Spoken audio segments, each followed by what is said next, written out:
नमस्कार, news point लेकर हाजिर हूं मैं राजीव। तो दोस्तों, विपक्ष के दबाव में और विपक्ष के लाए अविश्वास प्रस्ताव का जवाब देने के लिए आज पीएम नरेंद्र मोदी लोकसभा पहुंचे पहुंच तो गए और लंबा चौड़ा भाषण भी दे दिया और अभी दे भी रहे हैं इस वक्त, लेकिन ना अपने पद की मर्यादा रख पाए और ना लोकतंत्र का स्तर बनाकर रख सके। मोदी जी से विपक्ष मणिपुर पर जवाब मांग रहा था। संसद में अविश्वास प्रस्ताव इसलिए लाया भी गया था ताकि मोदी मणिपुर पर बोलें, बल्कि शुरुआती 2.25 घंटे तक मोदी जी केवल विपक्ष यानी इंडिया को कोसते रहे, कांग्रेस को कोसते रहे, गांधी परिवार को कोसते रहे, लेकिन मणिपुर पर एक शब्द नहीं कहा। कल जैसे गृह मंत्री अमित शाह ने 2 घंटे के भाषण में अपनी सरकार की तारीफें की, कलावती पर झूठ बोला, उसी सिलसिले को आगे बढ़ाते हुए आज मोदी जी भी केवल विपक्ष को कोसने में लगे रहे। अमित शाह की तरह उनके भाषण पर भी मीडिया और बीजेपी के लोग तालियां पीट सकते हैं, लेकिन अगर संसद में सरकार इसी स्तर पर उतरकर भाषणबाजी करती रही तो जल्दी ही सिर पीटने की नौबत आ सकती है। मोदी जी ने आगे क्या क्या कहा है, इस पर भी हम बात करेंगे। उसके हर बिंदु को देखेंगे, सुनेंगे। जैसे उन्होंने गांधी उपनाम को कहा, खासकर कांग्रेस के लिए, कि उन्होंने गांधी उपनाम भी चुरा लिया। ये इंडिया गठबंधन नहीं है, ये घमंडिया गठबंधन है। इसकी बारात में हर कोई दूल्हा बनना चाहता है। यूपीए का क्रियाक्रम कर दिया। आप यूपीए का अंतिम संस्कार कर रहे थे और जश्न भी मना रहे थे।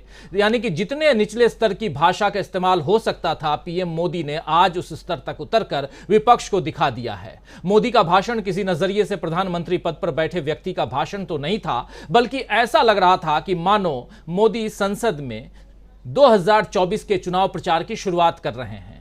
क्या उनमें इतना सब्र नहीं है कि चुनाव की घोषणा का इंतजार कर लेते?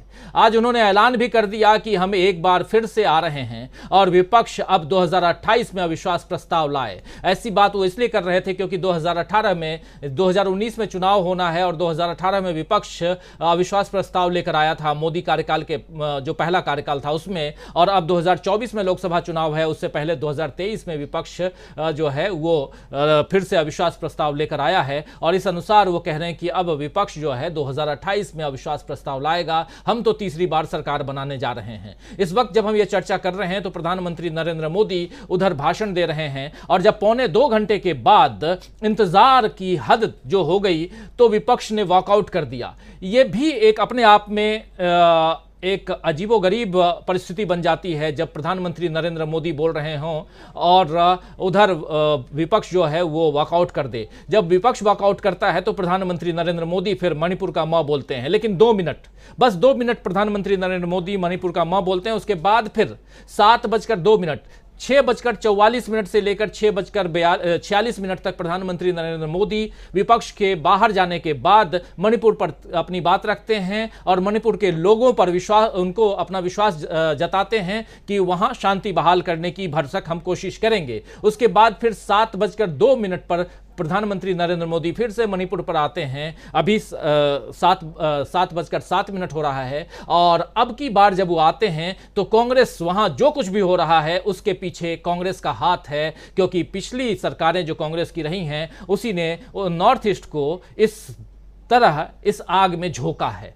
ये तमाम बातें प्रधानमंत्री नरेंद्र मोदी कह रहे थे, लेकिन जब विपक्ष बाहर जाता है तो कांग्रेस के गौरव गोगोई और भी दूसरे उनके जो नेता हैं वो प्रेस कॉन्फ्रेंस करते हैं। आइए, इस वक्त प्रेस कॉन्फ्रेंस चल रही है, जरा चलते हैं पहले प्रेस कॉन्फ्रेंस देखते हैं क्या कुछ चल रहा है, कांग्रेस की तरफ से क्या कुछ बातें हो रही हैं, सुनिए जरा। Arrogance, and that is why they don't see the 2 MPs of Manipur. They don't see the 60,000 people in camps. They don't see Manipur being divided into hill and valley. They only see power, and that is why their nationalism is a fake nationalism. They are not patriots. They are militants who are bent on dividing our country. Unfortunately, the Prime Minister has spoken for 2 hours. In these 2 hours, all he has done is twisted the name of our country, India. There is a Congress phobia inside that we can see, because the Prime Minister spent most of his time blaming the Congress party. No doubt, seeing the unity of the India parties in front of him, shouting India, India, has spooked the Prime Minister. And therefore, instead of speaking on Manipur, he spent most of his time criticizing the Congress party. No matter his speech, we are confident that our party stand united for a common vision to save and protect the values of our constitution, to preserve the values of our civilization, and to preserve the integrity, fraternity, liberty and equality, rights and principles that is enshrined in our constitution. We are confident that the India Alliance will win in 2024. Thank you.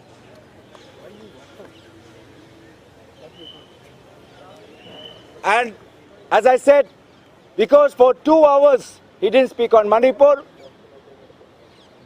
only defamed the name of our country, having not answered the 3 questions that I have raised, for denying the representatives of Manipur their right to speak in Parliament, for giving the Chief Minister of Manipur, who has failed his people, a clean chit, for being silent on wrestlers, for being silent on Chinese intrusion in India, for being silent on inflation, for being silent on the remarks of former Jammu Kashmir Governor Satyapal Malik, for being silent on issues of national security. India Alliance decided to walk out.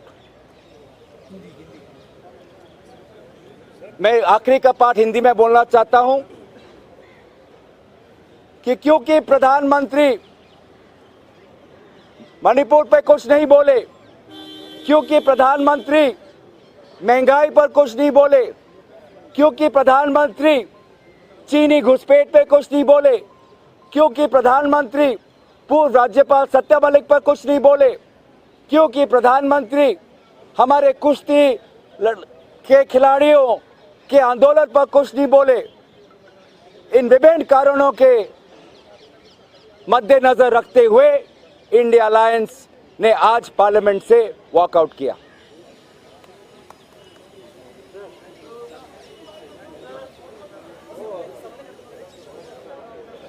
तो सुन रहे थे आप, India alliance ने क्यों walkout किया ये बता रहे थे गौरव गोगोई, पहले इंग्लिश में उसके बाद हिंदी में अपनी बात रख रहे थे। और उधर इस वक्त भी जब हम ये चर्चा कर रहे हैं तो प्रधानमंत्री नरेंद्र मोदी अपनी बात 2 घंटे से ज्यादा का वक्त हो चुका है, 2 घंटे और 10 मिनट का वक्त बीत चुका है। प्रधानमंत्री नरेंद्र मोदी अपनी बात रख रहे हैं, उधर संसद में और नॉर्थ ईस्ट की चर्चा कर रहे हैं, लेकिन जितनी भी बातें हो रही हैं उसमें कहीं ना कहीं कोसने की कोशिश विपक्ष को, इंडिया अलायंस को और साथ साथ कांग्रेस पार्टी को खासकर। लेकिन यह अपने आप में एक दुखद पहलू प्रधानमंत्री नरेंद्र मोदी के साथ हो सकता है कि जब वो अपनी बात रख रहे थे तो विपक्ष जो है वो उनके भाषण का बहिष्कार करके निकल गया। लेकिन विपक्ष भी करता तो क्या करता, क्योंकि पौने 2 घंटे तक प्रधानमंत्री नरेंद्र मोदी से विपक्ष यही मांग कर रहा था कि अविश्वास प्रस्ताव हम लाए इसीलिए थे क्योंकि हम आपसे मणिपुर पे सुनना चाहते थे कि मणिपुर पर आपकी तैयारी क्या है, कैसे वहां शांति बहाल करेंगे।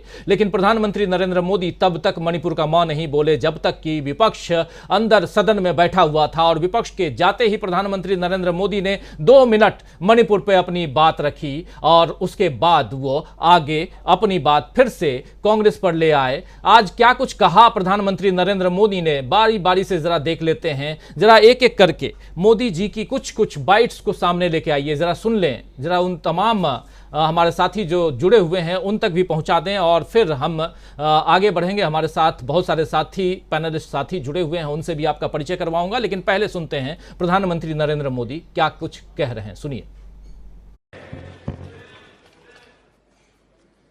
और इस अविश्वास पर प्रस्ताव पर भी आपने कैसी चर्चा की? और तो मैं तो देख रहा हूं सोशल मीडिया में आपके दरबारी भी बहुत दुखी है। ये हाल है आपका।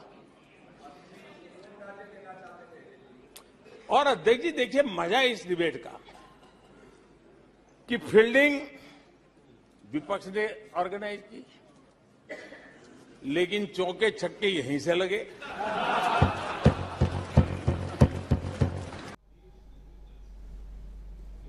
आइए जरा सुन लेते हैं, और भी बहुत कुछ उन्होंने कहा है प्रधानमंत्री नरेंद्र मोदी ने। एक दो बाइट और सुनाना चाहता हूं, फिर चलेंगे सीधे इस पर चर्चा करेंगे। प्रधानमंत्री नरेंद्र मोदी की बातें यहां इसलिए भी जरूरी हैं क्योंकि प्रधानमंत्री लगातार वार कर रहे थे, इंडिया के ऊपर लगातार वार कर रहे थे। उन्होंने आज राहुल गांधी पर भी वार किया, मां भारती कह करके भी उन्होंने डिफेंड करने की कोशिश की। राहुल गांधी ने जैसे कहा था कि आपने भारत माता की हत्या की है, आपने मणिपुर की हत्या की है, ये तमाम बातें जो राहुल गांधी कल कह रहे थे उसको भी एक बार रिकैप करेंगे। लेकिन पहले सुनते हैं प्रधानमंत्री नरेंद्र मोदी और क्या कुछ कह रहे हैं, सुनिए।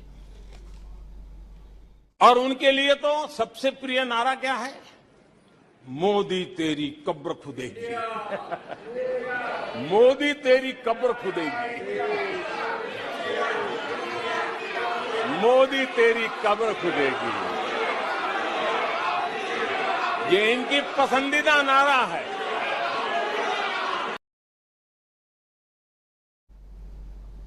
हालांकि बहुत दिनों से मोदी तेरी कब्र खुदेगी ये सुनने को नहीं मिला था, विपक्ष की तरफ से भी किसी ने ऐसी बात नहीं कही थी। लेकिन आज प्रधानमंत्री नरेंद्र मोदी ये बात यहां दोहराते हुए नजर आए और हर उस मौके को भुनाने की कोशिश करते रहे जिससे ये समझ में आए, साफ लगे कि हां 2024 का जो चुनावी बिगुल है वो प्रधानमंत्री नरेंद्र मोदी शायद इसी सदन से फूंकना चाहते थे और उन्होंने फूंक दिया है। यानी 2024 का भाषण, ये चुनाव का भाषण ये सुनाई दे रहा था और इसी से नाराज विपक्ष पौने 2 घंटे के बाद विपक्ष जो है वह वॉकआउट करता है। रावण के मसले पर आप याद कीजिए कि कल राहुल गांधी ने जो भाषण दिया था, उन्होंने कहा था कि रावण को हनुमान ने नहीं, लंका को हनुमान ने नहीं जलाया, रावण को राम ने नहीं मारा, बल्कि रावण खुद अपने अहंकार के कारण मारा गया। ये तमाम बातें कर रहे थे कल राहुल गांधी, उन पर भी पलटवार कर रहे थे यहां नरेंद्र मोदी। सुन लेते हैं रावण को लेकर के क्या कुछ कह रहे हैं, क्योंकि ये ऐसी दुखती रग है, वो ऐसी पिच है जिस पिच पर बीजेपी को खेलने में बहुत मजा आता रहा है, लेकिन उस पिच को अब उस पिच का कहें तो क्यूरेटर राहुल गांधी बन गए हैं। पिच फास्ट होगी या स्लो होगी, स्पिन खेलेगी या फास्ट बॉल खेलेगी, वो सब कुछ अब राहुल गांधी तय कर रहे हैं और प्रधानमंत्री को यहां बैटिंग करनी पड़ रही है। देखिए कैसे बैटिंग कर रहे हैं प्रधानमंत्री नरेंद्र मोदी, सुनिए।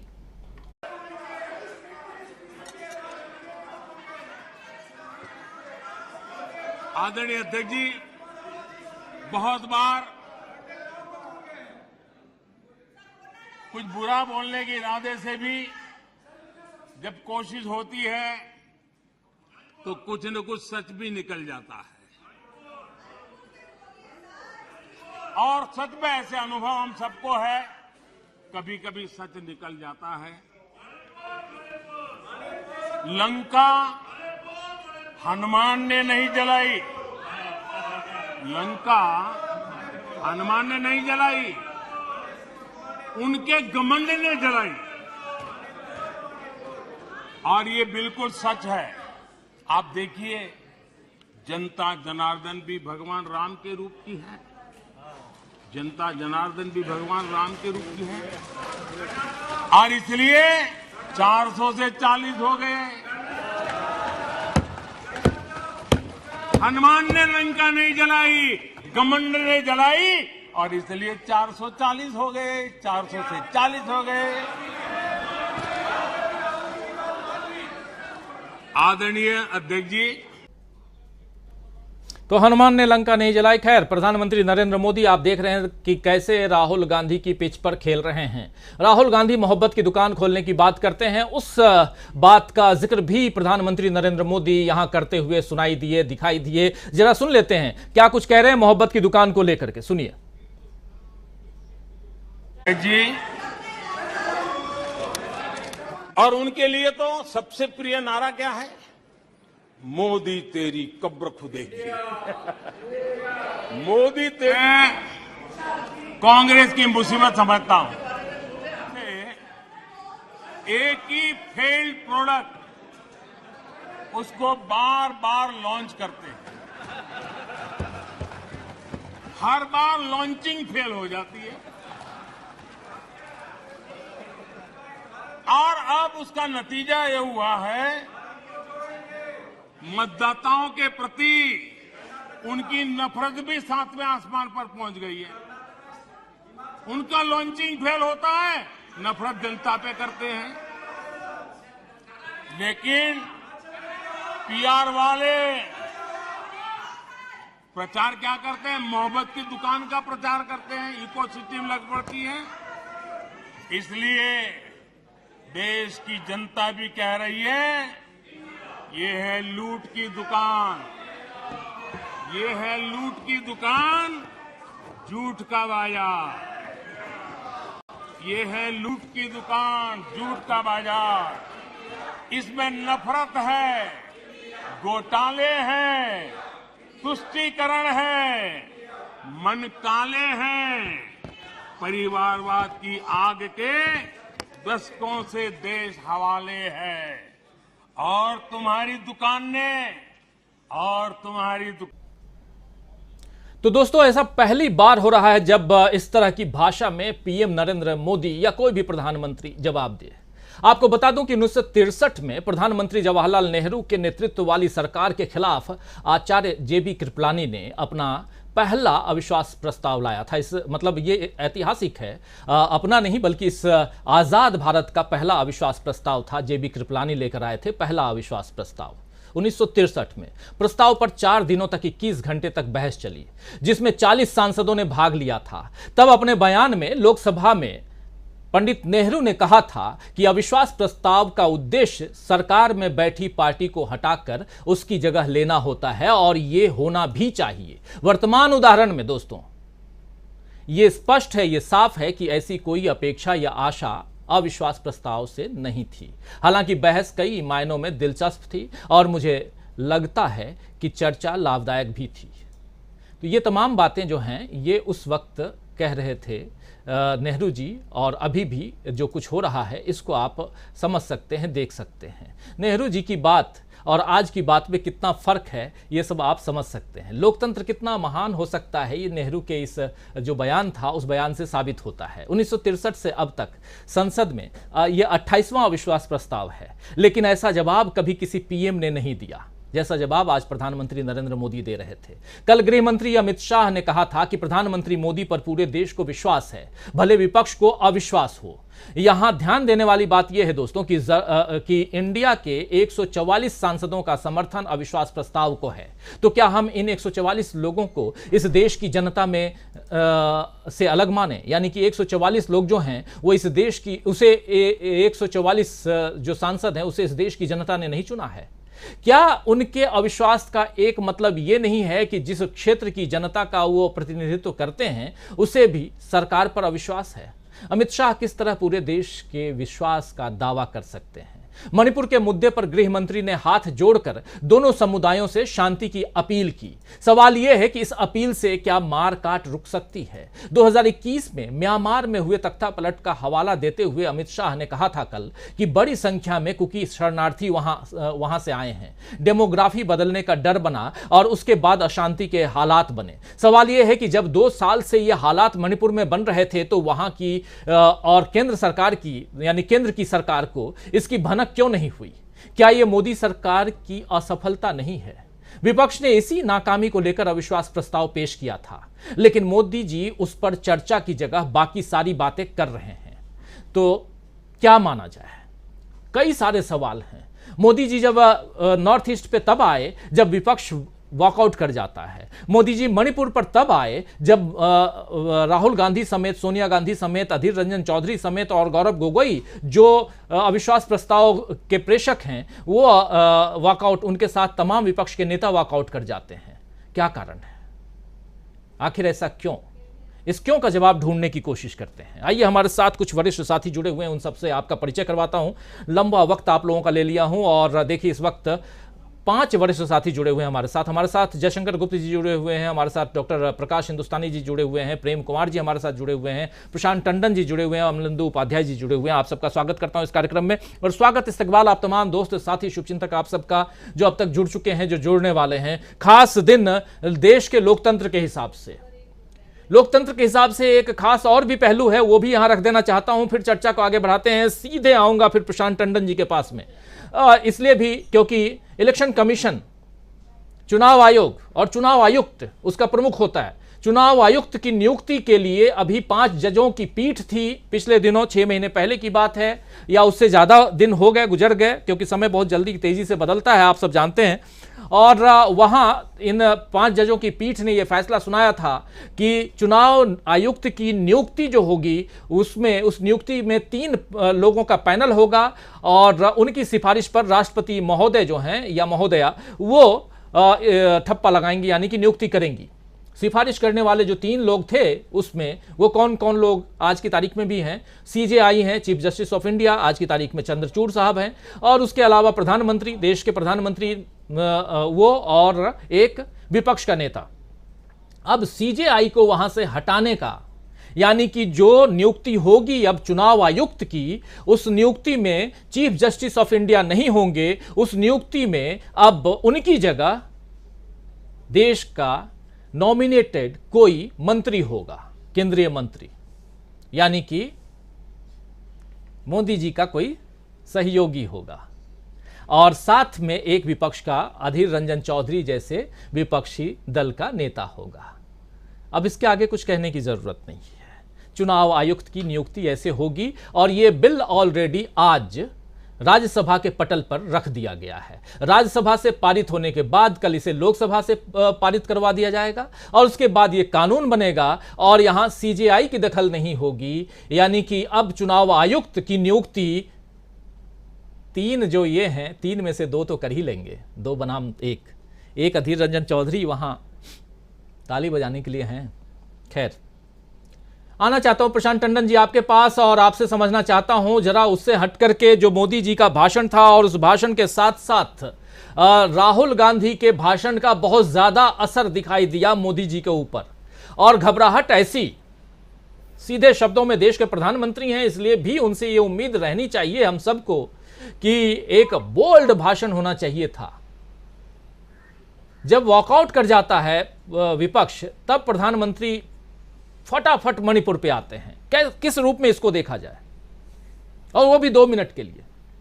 जी राजीव जी, आज जब मैं अभी मोदी जी का भाषण चल रहा था, उसके बाद एक और घटना वहाँ हो रही जिसकी जानकारी मुझे नहीं आ पा रही क्योंकि वो चल रही है इस वक्त, कि आमतौर पे लीडर ऑफ द हाउस का यानी प्रधानमंत्री का बयान के बाद वोटिंग हो जाती है।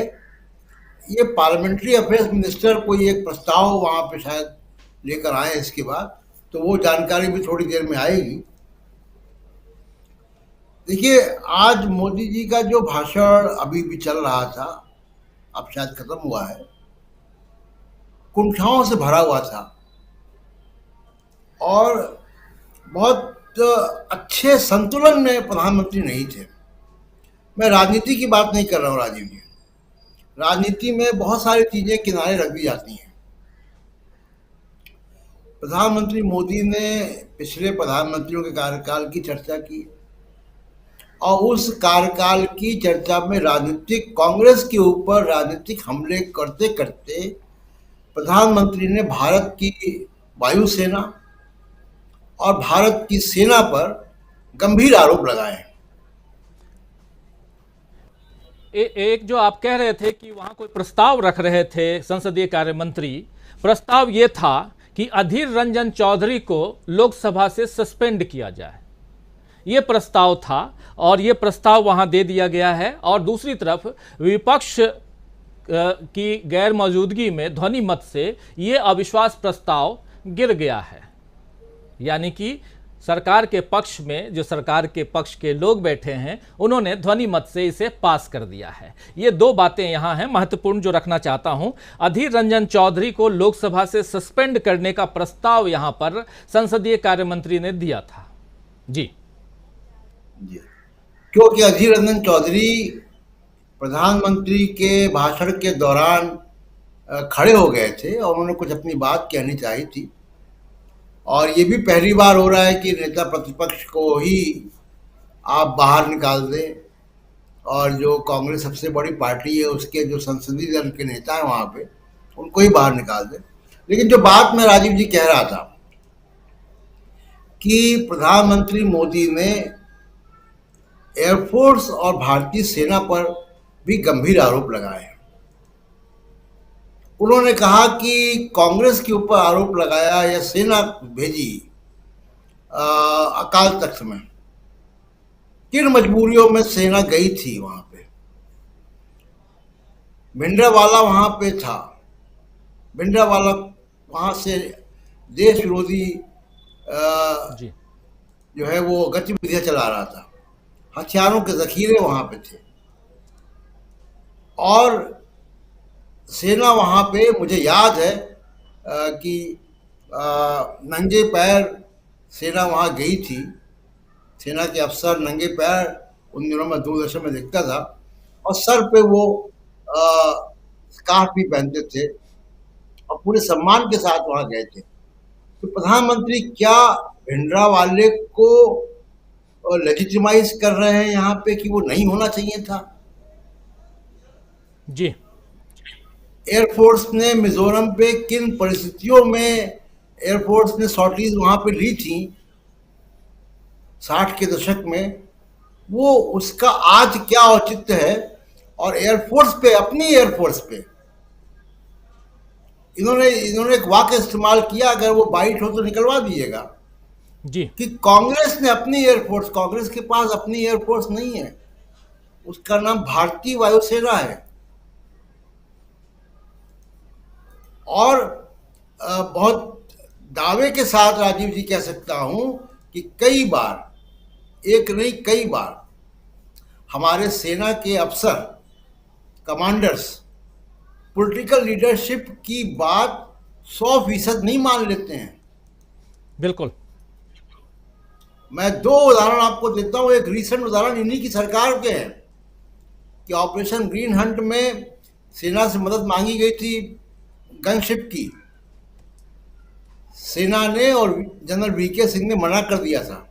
उस वक्त चीफ ऑफ आर्मी स्टाफ थे। जनरल मानिक शॉ, जब बांग्लादेश, पाकिस्तान, पूर्वी पाकिस्तान पे हमले की बात हुई थी, जनरल मानिक शॉ ने इंदिरा गांधी को मना कर दिया था कि भी मानसून आएंगे, मानसून पे हम हमला नहीं करेंगे। बिल्कुल बिल्कुल बिल्कुल। हमारी सेना के लोग हमेशा से कोई पॉलिटिकल लीडरशिप के गुलाम नहीं है, वो प्रोफेशनल फैसले खुद लेते हैं। तो ये एक मोदी साहब कांग्रेस पे हमला करते करते न जाने कहाँ चले गए। इसलिए मैं कह रहा हूँ कि आज वो अच्छे संतुलन में नहीं थे, और एक संतुलन में ना होने की वजह से आप देखिए कि 2.25 घंटे बाद अपोजिशन के वॉकआउट के बाद उन्होंने मणिपुर पे चर्चा करना या बोलना मुनासिब समझा। जी तो ये बहुत ही आश्चर्यजनक बात है, बहुत ही ऐसी बात है कि जो बिल्कुल। बहुत असामान्य है किसी भी ह्यूमन बीइंग के लिए। बिल्कुल सही कह रहे हैं प्रशांत टंडन जी। इस बीच खबर यही है कि अधीर रंजन चौधरी को लोकसभा से सस्पेंड कर दिया गया है। जांच होने तक सस्पेंड कर दिया गया है अधीर रंजन चौधरी को लोकसभा से। 2.25 घंटे तक जब प्रधानमंत्री बोलते रहे और इधर विपक्ष ये डिमांड करता रहा मणिपुर मणिपुर मणिपुर, लेकिन प्रधानमंत्री नरेंद्र मोदी 2.25 घंटे तक जब मणिपुर का मां तक नहीं बोले तो विपक्ष हार थक करके वॉकआउट कर गया। और उसके बाद प्रधानमंत्री नरेंद्र मोदी मणिपुर पर 2 मिनट बोले, उसके बाद फिर आए 10 मिनट बाद और फिर थोड़ी देर तक बोलते रहे। और ये तस्वीरें आप देख रहे हैं, जो वॉकआउट की तस्वीरें, ये बीच बीच में हम आपको दिखाते रहेंगे। तो इस बीच बहुत सारी खबरें, बहुत सारी बातें जो हैं वो हम आप तक पहुंचाने की कोशिश कर रहे हैं। आज का दिन बहुत खास दिन इस हिसाब से क्योंकि भारत के लोकतंत्र में और उसमें भी अविश्वास प्रस्ताव, सरकार के खिलाफ अविश्वास प्रस्ताव। ये देखिए कि तमाम जो विपक्षी दल के नेता हैं, राहुल गांधी, गौरव गोगोई, ये तमाम नेता बाहर जा रहे हैं, बाहर जाते हुए दिखाई दे रहे हैं विपक्षी दल के नेता। और जैसे ही विपक्षी दल के नेता बाहर जाते हैं वैसे ही प्रधानमंत्री नरेंद्र मोदी मणिपुर पे आते हैं, थोड़ी खींच दिखाते हैं अपनी कि विपक्षी दल के नेता चले गए। और उसके बाद मणिपुर पे जब आते हैं तो 2 मिनट मणिपुर पे अपनी बात करके और एक विश्वास दिलाने की कोशिश करते हैं कि देखिए केंद्र की सरकार और स्टेट की सरकार जो है दोनों मिलकर हम लोग काम कर रहे हैं और हम वहां शांति बहाल करेंगे। लेकिन बहुत सारी चीजें इफ एंड बट बहुत हैं। प्रधानमंत्री नरेंद्र मोदी के भाषण में भी, और बार बार वो जिक्र कर रहे थे। अमित भाई ने कल ऐसा बोला, यानी कि गृह मंत्री अमित शाह ने जो कल अपना भाषण दिया है, उस भाषण का जिक्र भी यहां प्रधानमंत्री नरेंद्र मोदी बार बार कर रहे थे। तो उस हिसाब से भी यहां कुछ जस्टिफाई करने की कोशिश में प्रधानमंत्री नरेंद्र मोदी लगे रहे, लेकिन पूरा का पूरा भाषण जो था वो कहीं ना कहीं चुनावी भाषण दिखाई दे रहा था। चुनावी न कहें तो जो भाषण हमेशा, जिस ढंग का भाषण प्रधानमंत्री नरेंद्र मोदी सदन के अंदर देते रहे हैं, उससे अलग नहीं था। कुछ बातें यहां रिपीट भी हो रही थी, रिपीटेशन था इनके भाषणों में। जरा आना चाहता हूं पहले जयशंकर जी, आपके पास ही आना चाहता हूं। जो विधायी प्रक्रिया को आप बहुत नजदीक से देखते रहे हैं और खासकर लोकसभा राज्यसभा का को इतने साल तक आपने कवर किया है, उसके बाद भी, आज भी कवर करते हैं, उसके बाद भी जरा ये समझना चाहता हूं, क्या आपने ऐसा भाषण, क्योंकि पूरा भाषण आप सुन रहे थे, ऐसा भाषण आपने पहले सुना था? पहली बात। दूसरी बात ये कि वॉकआउट के बाद प्रधानमंत्री जागते हैं, चेतते हैं कि नहीं, मुझे मणिपुर पर बोलना चाहिए। क्या लगता है आपको कि मणिपुर पर पेशेंस की परीक्षा ले रहे थे प्रधानमंत्री नरेंद्र मोदी विपक्ष के, या अगर विपक्ष रहता तो नहीं बोलते? मुझे तो आज वो एक अच्छे इंटरटेनर के रूप में नजर आए। हालांकि झुंझलाहट और बौखलाहट उनके चेहरे पे भारी पड़ रही थी, तो लेकिन वो इंटरटेन कर रहे थे बार बार। कभी नारे लगवा रहे थे, कभी कहा उन्होंने तमिलनाडु का कांग्रेस के बारे में नो कॉन्फिडेंस, तो फला राज्य का कांग्रेस के बारे में नो कॉन्फिडेंस, और उसके बाद उनके साथी लोग जो थे वहां बैठे हुए, वो लोग भी यही उसी नारे को दोहरा रहे थे। ऐसे कई बार उन्होंने नारे लगाए। अब मुश्किल क्या है कि देखिए, उनके साथ सबसे एक अच्छी बात यह है प्रधानमंत्री नरेंद्र मोदी जी के साथ, कि उनको शर्म हया कुछ आती नहीं है। उसके बेशर्मी के साथ कुछ भी बोलने की वो कुवत रखते हैं। कभी वो सोचते नहीं है कि भाई तमिलनाडु ने कांग्रेस को खारिज कर दिया, तो तमिलनाडु ने जनसंघ से लेके बीजेपी को कब स्वीकार कर लिया। आज जो कह रहे हैं कि एक नो कॉन्फिडेंस मोशन जो है, जनता का हमारे प्रति विश्वास है, सदन का हमारे प्रति विश्वास है। भाई, जनता का विश्वास किस तरह से आपके साथ है? आज 10 राज्यों में आपकी सरकारें सिमट के रह गई हैं, 14 राज्यों में एनडीए की सरकारें रह गई हैं, दर्जन भर राज्यों में तो जो इंडिया गठबंधन है उसकी सरकारें बन गई हैं। आप लगातार हारते चले जा रहे हैं। कर्नाटक हारे आप, उसके पहले हिमाचल हारे आप, उसके पहले पश्चिम बंगाल हारे। तो इन सारे राज्यों की जनता जो है आपको लगातार खारिज करते जा रही है, आपके प्रति एक तरह का नो कॉन्फिडेंस कर रही है। अब वो अधीर रंजन चौधरी का मजाक बना रहे थे कि अधीर रंजन चौधरी बताइए, नेता हैं, तैयारी करके बैठे थे, उनको बोलने नहीं दिया गया। उनके बगल में बैठे हुए राजनाथ सिंह का चेहरा मैं देख रहा था, नितिन गडकरी का चेहरा देख रहा था मैं। उनको क्यों नहीं बोलने दिया भाई? रक्षा मंत्री हैं और जो सबसे अधिक नितिन गडकरी के काम की ही चर्चा होती है, जो कुछ भी होती है, उनको क्यों नहीं बोलने दिया आपने? फिर उन्होंने कहा कि साहब वो काला कपड़ा पहन करके आ गए थे लोग, और बगल में नितिन गडकरी जी काला कपड़ा पहन करके बैठे हुए थे। मतलब कुछ भी उनको दिखता नहीं है, कुछ सोचता नहीं है, जो मन में आता है अपना वो बोले जाते हैं। इसी तरह कल जैसे था, अब अमित शाह जी का 2 घंटे का भाषण बड़ा ओजस्वी या बहुत तार्किक जैसे कहा जा रहा था। अब उनको पता ही नहीं है कि जो कलावती जो थी वो बुंदेलखंड की है या विदर्भ की है। महाराष्ट्र में विदर्भ यवतमाल की है। वो बोल रहे थे बुंदेलखंड की बहन कलावती के घर गए थे और ये हुआ था, उसके बाद उन्होंने उसकी खोज खबर नहीं ली। आज उसके बाइट आ गए कलावती के, कहा कि भाई मेरे लिए तो राहुल गांधी के अलावा अब किसी और ने कुछ कहा नहीं, किया नहीं। अमित शाह जी कह रहे थे कि हमारी सरकार ने वहां उनके घर में गैस पहुंचाई, हमारी सरकार ने बिजली पहुंचाई, मकान बनवाया। वो कहा सब झूठ है, सिर्फ राहुल गांधी ने किया था। तो जब गृह मंत्री हमारे देश के इस तरह से बोल रहे हैं, इसी तरह से मैं सोच रहा था कि देखिए, मणिपुर के नाम पर जो अविश्वास प्रस्ताव आया है, तो कम से कम मणिपुर के जो 2 सांसद हैं, आप ही की पार्टी के हैं, आप ही के गठबंधन के हैं, उनको बोलने का मौका मिलेगा। लेकिन उनको बोलने नहीं दिया। एक मिजो थे, मिजो नेशनल फ्रंट के सांसद थे, वो बार बार उचक रहे थे बोलने के लिए, उनको चुप करा दिया गया, उनको बैठा दिया गया, उनको बोलने ही नहीं दिया गया। आज नतीजा क्या हुआ कि मिजो नेशनल फ्रंट के जो मुख्यमंत्री हैं मिजोरम के, जोरामथंगा, उन्होंने कहा कि हमारी पार्टी नो कॉन्फिडेंस वोट के पक्ष में मतदान करेगी। जी बिल्कुल, ये हालत हो गई है, ये हालत हो गई है। तो अब ये सब चीजें हमारे प्रधानमंत्री जी को दिखती नहीं है। वो वाक्यजाल बुनते हैं और वाक्यजाल बुनने में क्या क्या बोलते चले जाते हैं, इसका कोई ठिकाना नहीं लगता है। अब वो बार बार जैसे वो कह रहे थे कि quit India, corruption quit India. आज ही की तारीख में हमको जो खबर मिली है, मीडिया में भी आई, अखबार में भी आया है, सीएजी की रिपोर्ट आई है कि साहब जो आयुष्मान भारत योजना है केंद्र सरकार की, उसमें 7.5 लाख लोगों का जो रजिस्ट्रेशन हुआ है वो एक मोबाइल नंबर से हुआ है। वो मोबाइल नंबर भी दिया है सीएजी ने। तो ये बड़ा भारी घोटाला तो आपके सामने है। और भ्रष्टाचार मुक्त भारत बनाने की बात करेंगे, अजीत पवार को साथ में रखेंगे, नारायण राणे से भाषण करवाएंगे और भ्रष्टाचार मुक्त भारत की बात करेंगे आप। तो मतलब इतनी सारी विडंबनाएं हैं, इतनी सारे अंतर विरोध हैं, उनको कोई मतलब नहीं। वो बेलौस बोलते हैं, जो मन में आता है वो बोलते हैं, उसमें उनको कोई चिंता नहीं है। जी बिल्कुल बिल्कुल। आता हूं जयशंकर जी, आता हूं। राहुल गांधी ने कल जो भाषण दिया था, उस भाषण का कितना असर प्रधानमंत्री नरेंद्र मोदी पर था, वो आप आज के प्रधानमंत्री नरेंद्र मोदी के भाषण से समझ सकते हैं। लेकिन राहुल गांधी ने कल कहा क्या था?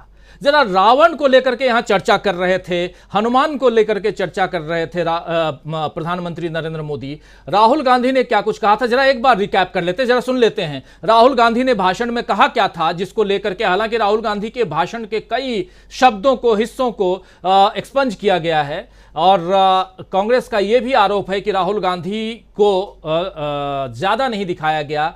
15 मिनट के मणिपुर पे जो राहुल गांधी का भाषण था, उसमें से राहुल गांधी को टीवी पर मात्र 4 मिनट दिखाया गया, और टोटल राहुल गांधी के 37 मिनट के भाषण में सिर्फ उनको 14 मिनट टेलीविजन पर दिखाया गया। तो ये तमाम बातें थी, लेकिन राहुल गांधी ने कहा क्या था, जरा सुन लेते हैं। रावण 2 लोगों की सुनता था, रावण 2 लोगों की सुनता था, मेघनाथ और कुंभकर्ण। वैसे ही नरेंद्र मोदी 2 लोगों की सुनते हैं, अमित शाह और अडानी। भाई और बहनों, लंका को हनुमान ने नहीं जलाया था, लंका को रावण के अहंकार ने जलाया था। प्लीज माननीय सदस्य, आप संयमित बोले। आप ये सदन है, आप तरीके से बोलिए। माननीय राम ने रावण को नहीं मारा था, रावण के अहंकार ने रावण को मारा था। आप पूरे देश में केरोसिन फेंक रहे हो, पूरे देश में आप केरोसिन फेंक रहे हो। आपने मणिपुर में केरोसिन फेंकी, अपनी चिंगारी लगा दी। अब आप हरियाणा में कर रहे हो, पूरे देश को आप जलाने में लगे हो। आप पूरे देश में भारत माता की हत्या। तो रावण को अहंकार ने मारा था, पूरे देश में केरोसिन छिड़क रहे हो, ये तमाम बातें यहां राहुल गांधी कल कह रहे थे, और आज प्रधानमंत्री नरेंद्र मोदी कहीं ना कहीं उसी तैयारी में आए हुए थे कि यहां उसका जवाब दें। जरा आना चाहता हूं डॉक्टर प्रकाश हिंदुस्तानी जी आपके पास। प्रधानमंत्री नरेंद्र मोदी के भाषण को, आज के भाषण को, कल राहुल गांधी का छोटा भाषण, लेकिन उस भाषण का कितना असर आज इधर मोदी जी पे आप देखते हैं, जरा आपका नजरिया इस पे। राजीव जी, कोशिश की मोदी जी ने कि मनोरंजक बोले, थोड़ा मनोरंजन करे, लेकिन वो खुद भटक गए कि वो क्या कहना चाहते। इतना उबाऊ, इतना बेसिर पेड़ का गैर संदर्भ वाला भाषण कभी किसी प्रधानमंत्री ने दिया हो मुझे पता नहीं। जिन मुद्दों पर अपेक्षा थी कि नरेंद्र मोदी बोलेंगे, उन पे वे बोले नहीं। मणिपुर की हिंसा पर कंट्रोल क्यों नहीं हो रहा है, इस पर नहीं बोले। भ्रष्टाचारियों को धोने के लिए वॉशिंग मशीन कहां है, विपक्ष पर आरोप लगाते हैं, उस बारे में कुछ नहीं बताया। परिवारवाद की बातें की, फिर ये नहीं बताया कि अजित पवार और ज्योतिरादित्य सिंधिया को क्यों महत्व मिला, पार्टी ने क्यों जान दी। रोजगार के मुद्दे पर उन्होंने कोई चुप्पी नहीं तोड़ी, केवल वही पुराने डायलॉग बोले। और ईडी, सीबीआई समेत सेंट्रल एजेंसियों के दुरुपयोग के बारे में उन्होंने कोई बात नहीं की जो उनसे अपेक्षा थी। उन्होंने अपनी कथित कामयाबियों को बताया कि बैंकिंग में ये हुआ। अरे बैंकों का विलय हो गया तो उनका कारोबार तो बढ़ना ही था, इसमें कौन सी बड़ी बात हो गई। अगर बैंकों का विलय हो रहा है और कई बैंकें मिला के एक बैंक बनाई जा रही, तो जाहिर है कि उन्हें तो बड़ा होना ही है, उनका कारोबार तो बढ़ना ही है, डबल होना ही है। LIC के बारे में उन्होंने कहा कि नहीं, झूठा प्रचार था। HAL के बारे में उन्होंने कहा झूठा प्रचार था। लेकिन क्या ये बात सच नहीं है कि अनिल अंबानी की रिलायंस को ठेका दिया गया था? ये सारी बातें वे गोल कर गए और काफी हद तक उन्होंने चुनावी भाषण दिया। उन्हें लगा कि वे मन की बात कर रहे हैं, संसद में अविश्वास प्रस्ताव का जवाब नहीं दे रहे हैं। तो ये मुझे बहुत अजीब लगा कि प्रधानमंत्री कैसी भाषा इस्तेमाल कर रहे हैं। विपक्ष के लिए भी उन्होंने अच्छी बातें नहीं कही और आत्मश्लाघा एक शब्द है, उसका इस्तेमाल उन्होंने बार बार कहा। मोदी को कब्र में भेजना चाहते हैं, मोदी की कब्र खोदना चाहते हैं। कौन खोदना चाहता है? मोदी जी देश के प्रधानमंत्री हैं, उनके बारे में कौन ऐसी बात सोचेगा? उन्होंने कहा कि काले कपड़े पहन के आया तो शुभ हो गया, जिन चीजों की बुराई की विपक्ष ने तो उससे भला हो गया। अरे भाई, जो लोगों ने बुराई की तो उसका भला का नतीजा तो बताइए। और आज भी वो यही कहते हैं कि सब चीजों के लिए जवाहरलाल नेहरू दोषी हैं। 1960 में ये हुआ था, 1961 में ये हुआ था, 1962 में हुआ था। तो अपने बारे में भी कुछ बताते कि क्या हुआ। जैसा अभी जयशंकर जी ने बताया कि इन चुनावों में, पिछले कुछ चुनावों में क्या गति हो गई बीजेपी की, किस तरह देश में आग लगाई जा रही है, इस बारे में वे कुछ कहते नहीं है और वही बातें दोहराते हैं जो उनको कहना है। चुनावी सभाओं जैसी बातें हर बार करते हैं, तो ये उन्हें नहीं करना चाहिए था। और फिर उन्होंने फिर वही ढोल बजाया, तीसरी सबसे बड़ी इकोनॉमी होगी। अरे प्रति व्यक्ति आय कितनी है देश की, ये बताइए। तीसरी बड़ी इकोनॉमी क्या है? एक घर में 20 सदस्य हैं और एक घर में 2 सदस्य हैं। 20 सदस्यों वाले घर में हर आदमी 2000 कमाता है, 2 सदस्यों वाले घर में हर आदमी 20,000 कमाता है। आप कहोगे देखिए हम तो उसके बराबर हो गए। तो जब आपके घर में 140 करोड़ लोग हैं तो उनकी प्रति व्यक्ति आय बताइए, वो बताएंगे नहीं। और वही बातें चुनावी भाषण, उन्हें लगता है कि चुनाव का लाभ ले लूं, चुनावी भाषण दे दूं ताकि लोगों को लगे कि मैं कितना अच्छा कार्य कर रहा हूं, हमारी सरकार कितना अच्छा कार्य कर रही है। और उसके पहले उन्होंने वैक्सीन की बात भी की, कांग्रेस के लिए मजाक बनाया कि नो कॉन्फिडेंस, नो कॉन्फिडेंस। अरे भाई, वोटों का प्रतिशत देखिए, नो कॉन्फिडेंस की बात तो छोड़िए, लेकिन वो बातें नहीं करेंगे। हिमाचल में क्या हुआ, कर्नाटक में क्या हुआ, इस बारे में बताएंगे नहीं। 9 राज्यों में, 9 साल में 9 राज्यों में हमने सरकार गिराई, गलत तरीकों से गिराई, इस बारे में नहीं बोलेंगे। ईडी के बारे में नहीं बोलेंगे। और आज जो प्रस्ताव रखा गया है चुनाव आयोग की नियुक्ति का, चुनाव आयुक्त की नियुक्ति का, उसमें प्रधानमंत्री के पैनल नहीं किया है। तो ये सारी बातें उन्होंने नहीं की। उन्होंने वे बातें कही जो उनके लिए माफिक थी, चुनाव में उनके लिए फायदेमंद हो सकती थी। और उन्होंने आज के इस मौके को अपनी चुनावी सभा के रूप में या मन की बात के रूप में कहने की कोशिश की। इतना लंबा उबाऊ भाषण, मैं अभी आपके सामने बैठा हूं राजीव जी, तो मैं सिरदर्द की गोली खा के बैठा हूं, क्योंकि उनका भाषण सुनते सुनते मेरे सिर में दर्द होने लगा। मुझे लगता पता नहीं कितने लोगों को, कोई नई बात नहीं है, वही बातें वही बातें वही बातें। आपको लगता है अब बातें खत्म होगी, लेकिन फिर वो कोई पुरानी बात, और जो बात कहना चाहते हैं, जो बात लोगों को जाननी है, उसके बारे में वो कोई बात नहीं कहते। यही प्रधानमंत्री मोदी की वाक कला है। राजीव जी। जी प्रकाश जी, थोड़ा आप आराम कीजिए, आपका सिर दर्द हो रहा है और उस उबाऊ भाषण से। और उसी भाषण पे दोस्तों हम चर्चा कर रहे हैं। प्रधानमंत्री नरेंद्र मोदी एक पे एक हमला करने की कोशिश, और लगातार विपक्ष चाह रहा था कि प्रधानमंत्री नरेंद्र मोदी आएं और मणिपुर पर चर्चा करें, लेकिन प्रधानमंत्री नरेंद्र मोदी मणिपुर पर जब 2.25 घंटे तक चर्चा नहीं करते हैं, कोई बात नहीं करते हैं, अपनी बात नहीं रखते हैं, तो विपक्ष हार थक कर चला जाता है, वॉकआउट करता है। ये अपने आप में आप जानते हैं कि संसद की जो प्रणाली है, और उसमें भी अगर इतने उच्च पद पर बैठा हुआ आदमी भाषण दे रहा हो और वहाँ पर अगर विपक्ष वॉकआउट कर जाए तो कहीं ना कहीं बेइज्जती फील होती है, ये तय मानिए। और वो लिखा कहीं नहीं है, लेकिन ये फील होती है। वो फीलिंग जो है वो प्रधानमंत्री जी के चेहरे पे साफ साफ देखा पढ़ा जा सकता था जब वो विपक्ष जा रहा था। और उसके बाद आनन फानन में प्रधानमंत्री नरेंद्र मोदी मणिपुर पे आ गए। एक बार प्रेम कुमार जी आपके पास आऊं, लेकिन उससे पहले आज प्रधानमंत्री नरेंद्र मोदी कह रहे थे कि आपने इस प्रस्ताव पर किस तरह की चर्चा की है। मैं सोशल मीडिया पर देख रहा हूं कि आपके दरबारी भी बहुत दुखी हैं, आपके दरबारी भी बहुत दुखी हैं। विपक्षी दल एक चीज पर जुटे भी तो अपने कट्टर दुश्मन के साथ जुटे। फील्डिंग विपक्ष ने सेट की, लेकिन चौके छक्के यहीं से लगे, विपक्ष नो बॉल करता रहा।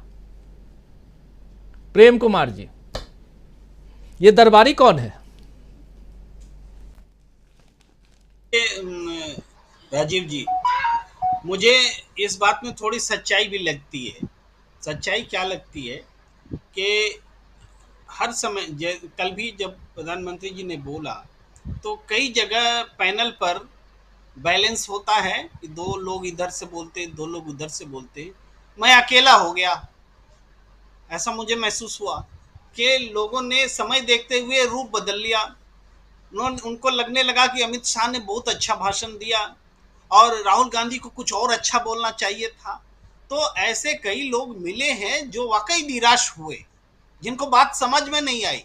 तो वैसे लोगों का ही उदाहरण वो दे रहे होंगे, उसको वो दरबारी भी कह रहे होंगे। कल तक हो सकता है सुना होगा कि वो कुछ और बोल रहे थे, उस दिन और कुछ बोल रहे थे। ये मैं अपनी ईमानदारी से बात कह रहा हूँ कि ऐसा है।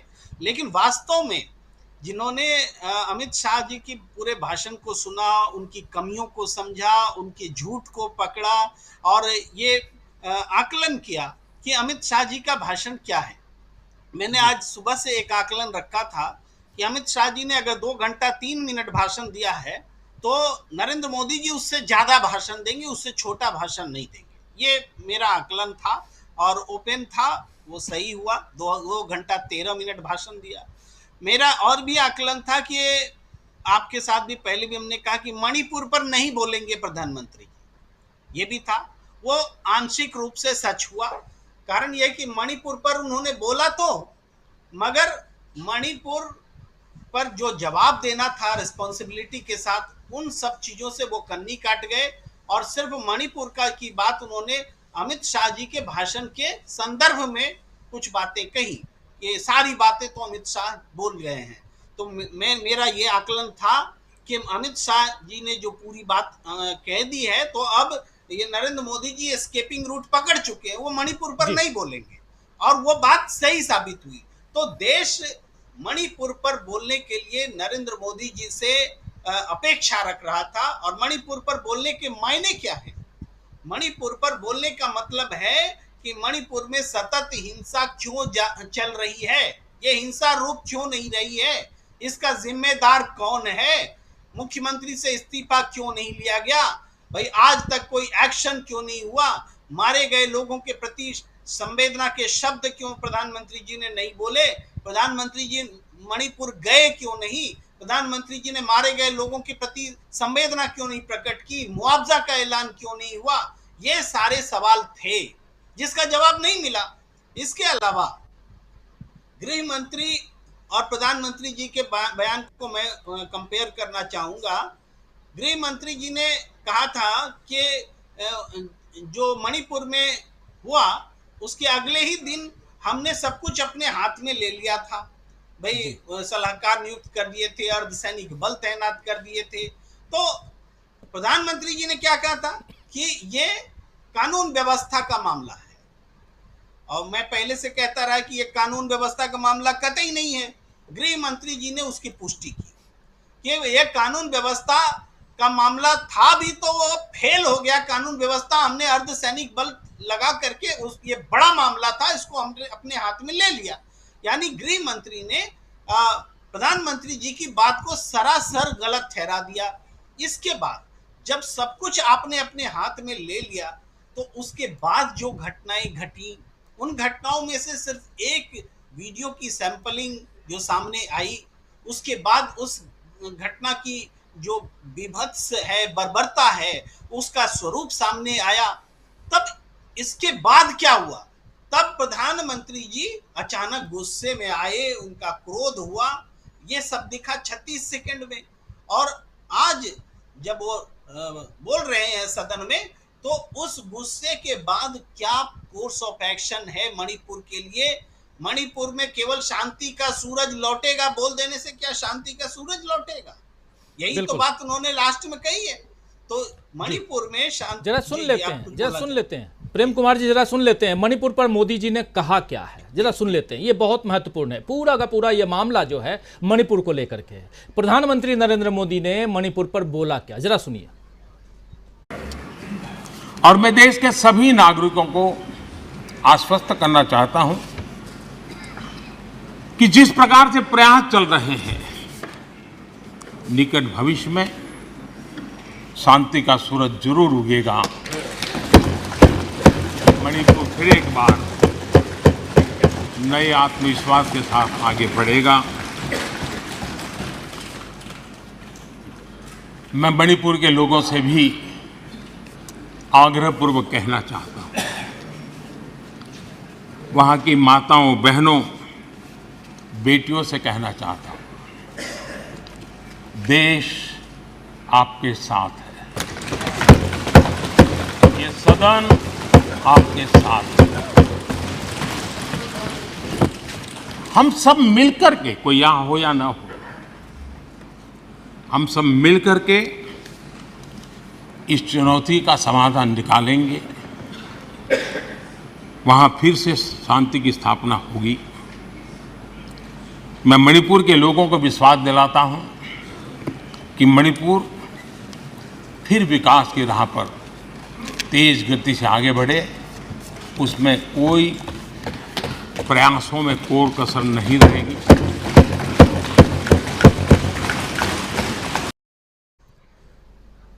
तो मणिपुर पर प्रधानमंत्री नरेंद्र मोदी का बयान आपने सदन के अंदर सुन लिया, और यही बात तो विपक्ष पहले से कह रहा था। लेकिन क्या ये जो बात है जो प्रधानमंत्री जी यहाँ कह रहे हैं कि मणिपुर फिर एक बार आत्मविश्वास के साथ आगे बढ़ेगा, हम सब मिलकर, कोई यहाँ है या नहीं है, यानी कि जो वॉकआउट कर गए हैं उनके साथ मिलकर मणिपुर में और जो चुनौती है उसका समाधान करेंगे और मणिपुर को फिर से पटरी पर लाएंगे। डबल इंजन की सरकार, अमलेंदु उपाध्याय जी, डबल इंजन की सरकार और विपक्ष का साथ पहले से है। विपक्ष पहले से कह रहा है कि आप चाहिए, आप देखिए जितने भाषण विपक्षी दलों के नेताओं के भाषण सुनिए सदन के अंदर, तो विपक्ष के नेता कह रहे थे कि आप एक कमेटी बनाइए और सर्वदलीय कमेटी, और हम जाने के लिए तैयार हैं, विपक्ष साथ देने के लिए तैयार है। आप याद कीजिए कि राहुल गांधी खुद गए थे वहां, उसके बाद इंडिया गठबंधन के नेता वहां गए, उससे पहले और भी कई दलों के नेता स्वतंत्र रूप से गए, उसके अलावा कुछ एनजीओ के लोग भी गए, तो सब तो वहां गए ही थे। प्रधानमंत्री नरेंद्र मोदी की चुप्पी क्यों रही, यही तो सवाल था, यही सवाल देश पूछ रहा था। लेकिन आज कह रहे हैं कि मणिपुर के मामले पर पूरा देश एक साथ है, एक साथ है, तो प्रधानमंत्री जी आप क्यों अलग हैं, यह सवाल तो पूछा जाएगा ना, और यही सवाल तो पूछा जा रहा था। क्या कहेंगे? देखिए राजीव जी, एक तो प्रधानमंत्री ने कहा कि पूरा देश मणिपुर के साथ है, लेकिन उसमें से प्रधानमंत्री को माइनस कर दीजिए, ये कहना चाहते हो कि भाई मुझे माइनस कर दो, बाकी पूरा देश मणिपुर के साथ है। वरना प्रधानमंत्री को 100 दिन नहीं लग जाते, वो भी अविश्वास प्रस्ताव आने के बाद जो है, और उसमें भी आप तीसरे दिन आ रहे हैं अविश्वास प्रस्ताव पर चर्चा करने के लिए, और जब आपको जवाब देना आपकी संवैधानिक मजबूरी है तब आप आ रहे हैं, और तब आकर के जब विपक्ष चला जाता है तब आप आकर के मणिपुर की बात करते हैं। 1.5 घंटा जो है आप इधर उधर की बातों में बर्बाद करते हैं, और जो अपना जो चुनावी घोषणा पत्र था और जो वायदे आपने किए थे या जो आपने जो काम किए उसका ही आप लीफलेट लेकर के आते हो, आप उसको पढ़ना जारी रखते हैं।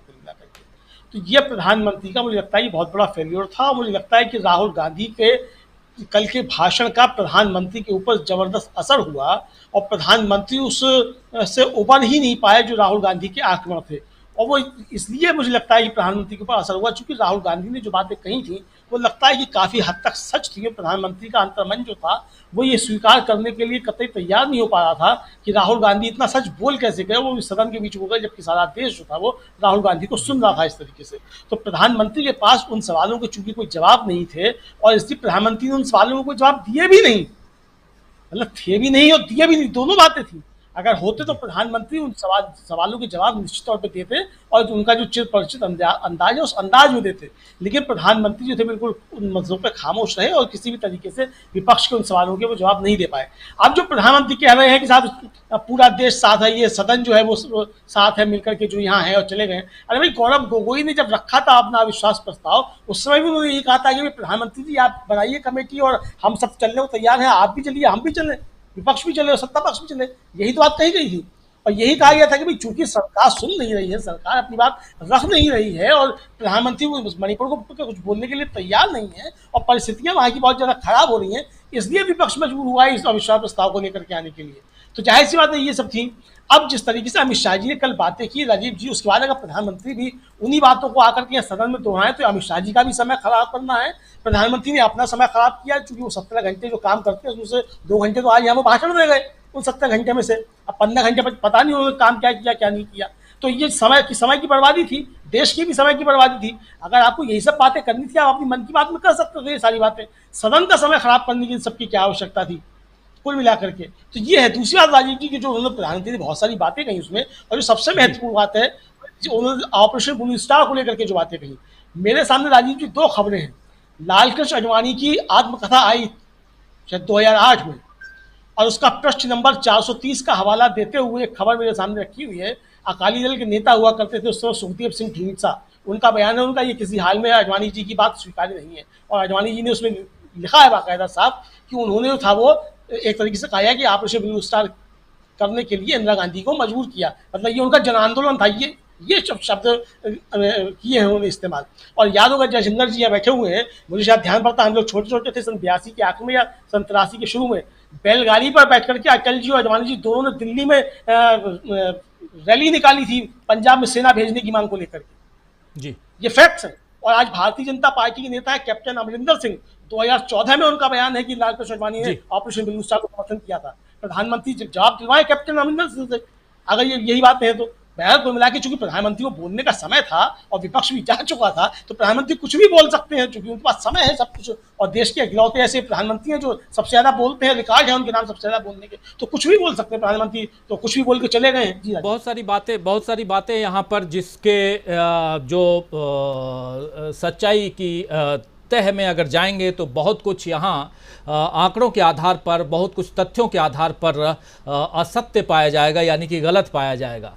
और वो बातें कई बार यहाँ होती रही हैं। और चाहे कल के भाषण हो, अमित शाह जी के भाषण जिसका जिक्र अभी थोड़ी देर पहले कर रहे थे जयशंकर जी, और जिसमें कलावती के बारे में उन्होंने कहा कि कलावती जो है एक महिला और वो बुंदेलखंड की हैं, और जबकि वो महाराष्ट्र के विदर्भ एरिया की हैं। उनके पति ने आत्महत्या कर ली थी कर्ज के बोझ के कारण। 2005 की घटना, 2008 में राहुल गांधी मिलते हैं, उसके बाद राहुल गांधी उनको 3,000 रुपये उसी समय देते हैं, 3 लाख रुपए देते हैं, फिर 30 लाख रुपए उनके अकाउंट में ट्रांसफ़र करते हैं, और उनका जीवन जो है धीरे धीरे आगे बढ़ता है। और आज वो टैक्स पेयर भी हैं, टैक्स पे करती हैं, लेकिन उन्होंने अपनी जो मजदूरी वाला काम है, कृषक मजदूर की जो भूमिका उनकी है, वो आज भी निभाती हैं। ये कलावती, इस पर लेकर के जो दावे प्रतिदावे तो नहीं, दावे जो कर रहे थे अमित शाह, वो आप लोगों ने कल सुन लिया था।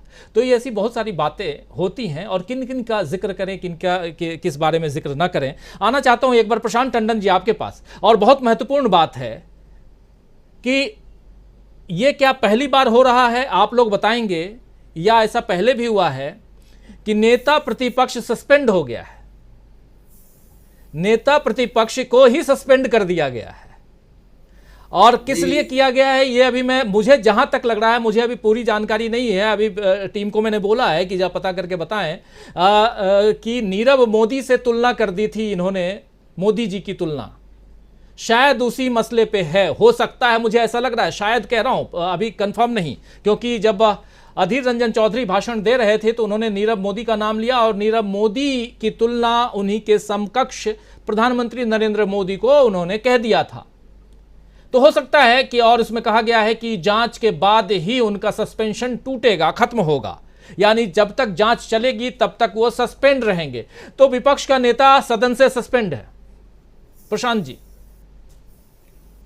देखिए, वहां पे मोदी सरनेम पे कहने पर कोई मुकदमा नहीं होता है, क्योंकि संसद के अंदर प्रोटेक्शन होता है डिफेमेशन का। लेकिन अधीर रंजन चौधरी का वजह जो भी निकाली जाए, मुझे लगता है कि जो अभी रीजन हुआ है, कारण कि जब विपक्ष ने वॉकआउट किया, और अगर विपक्ष वॉकआउट नहीं करता तो मुझे शुभा है कि प्रधानमंत्री मोदी आज मणिपुर का नाम भी लेते। विपक्ष जब उठ के खड़ा हो गया, जब दरवाजे तक वो पहुंचने लगे और काफी लोग बाहर निकल गए, तब उन्होंने मणिपुर के बारे में बोलना शुरू किया। तो मेरे ख्याल से अधीर रंजन चौधरी का के ऊपर जो गुस्सा फूटा है उसका एक कारण ये भी है कि आपने मजबूर किया हमको मणिपुर पे बोलने को, क्योंकि लगभग 2.25 घंटे तक मोदी जी बोल चुके थे। 2.25 घंटे तक अगर आपने विपक्ष का जो है वो मणिपुर का नाम नहीं लिया तो बड़ा, इसीलिए मैंने शुरू में कहा कि देखिए आज वो जो मोदी साहब इस तरीके के भाषण देने के लिए जाने जाते हैं, संसद में भी इस तरीके के कई भाषण दे चुके हैं और हर बार नए कीर्तिमान स्थापित होते हैं, लेकिन आज उनका संतुलन कुछ डगमगाया हुआ था और इसीलिए वो सुरक्षा अपनी सेनाओं के सेना पे, वायुसेना पे, अपनी सेना पे उन्होंने राजनीति कर दी। दूसरी चीज की जो चुनाव आयोग की आपने बात की, मुझे लग रहा है कि मोदी जी ने लोकतांत्रिक संस्थाओं पे ही हमला बोल दिया है जी। संसद की मर्यादा तो अभी हमने थोड़ी देर पहले देख ही ली कि पहली बार हुआ राजीव जी, मैंने इतने बार नो कॉन्फिडेंस मोशन देखे और आप लोग भी रहे, जयशंकर जी भी रहे, संसद में नारेबाजी किसी ने नहीं लगवाई है। ये जो मेंबर ऑफ पार्लियामेंट हैं ये आपके समर्थक नहीं हैं, ये पार्टी के कार्यकर्ता नहीं, मेंबर ऑफ पार्लियामेंट है, इनको चुन के लोगों ने भेजा है। ये वहाँ जिंदाबाद मुर्दाबाद करने के लिए नहीं बैठे हैं आपकी कि आप उनके, और 3-4 बार ये करवाया विपक्ष और स्पीकर ने कहा भी कि नारेबाजी नहीं चलेगी, ना इस पक्ष की ना उस पक्ष की जी, वो भी आपके इसके रिकॉर्ड में होगा। और उसके बाद प्रधानमंत्री मोदी खुद नारे लगवा रहे हैं, ये भी पहली बार हमने देखा। इसीलिए मैं कह रहा हूँ कि संतुलन आज कुछ बिगड़ा हुआ था उनका। दूसरा कि चुनाव आयोग के मामले में देखिए, वो लोकतांत्रिक संस्थाओं पे हमला की बात है। 2 लोकतांत्रिक संस्थाओं पे एक साथ हमला बोला है, निर्वाचन आयोग पे और सुप्रीम कोर्ट ऑफ इंडिया पे जी।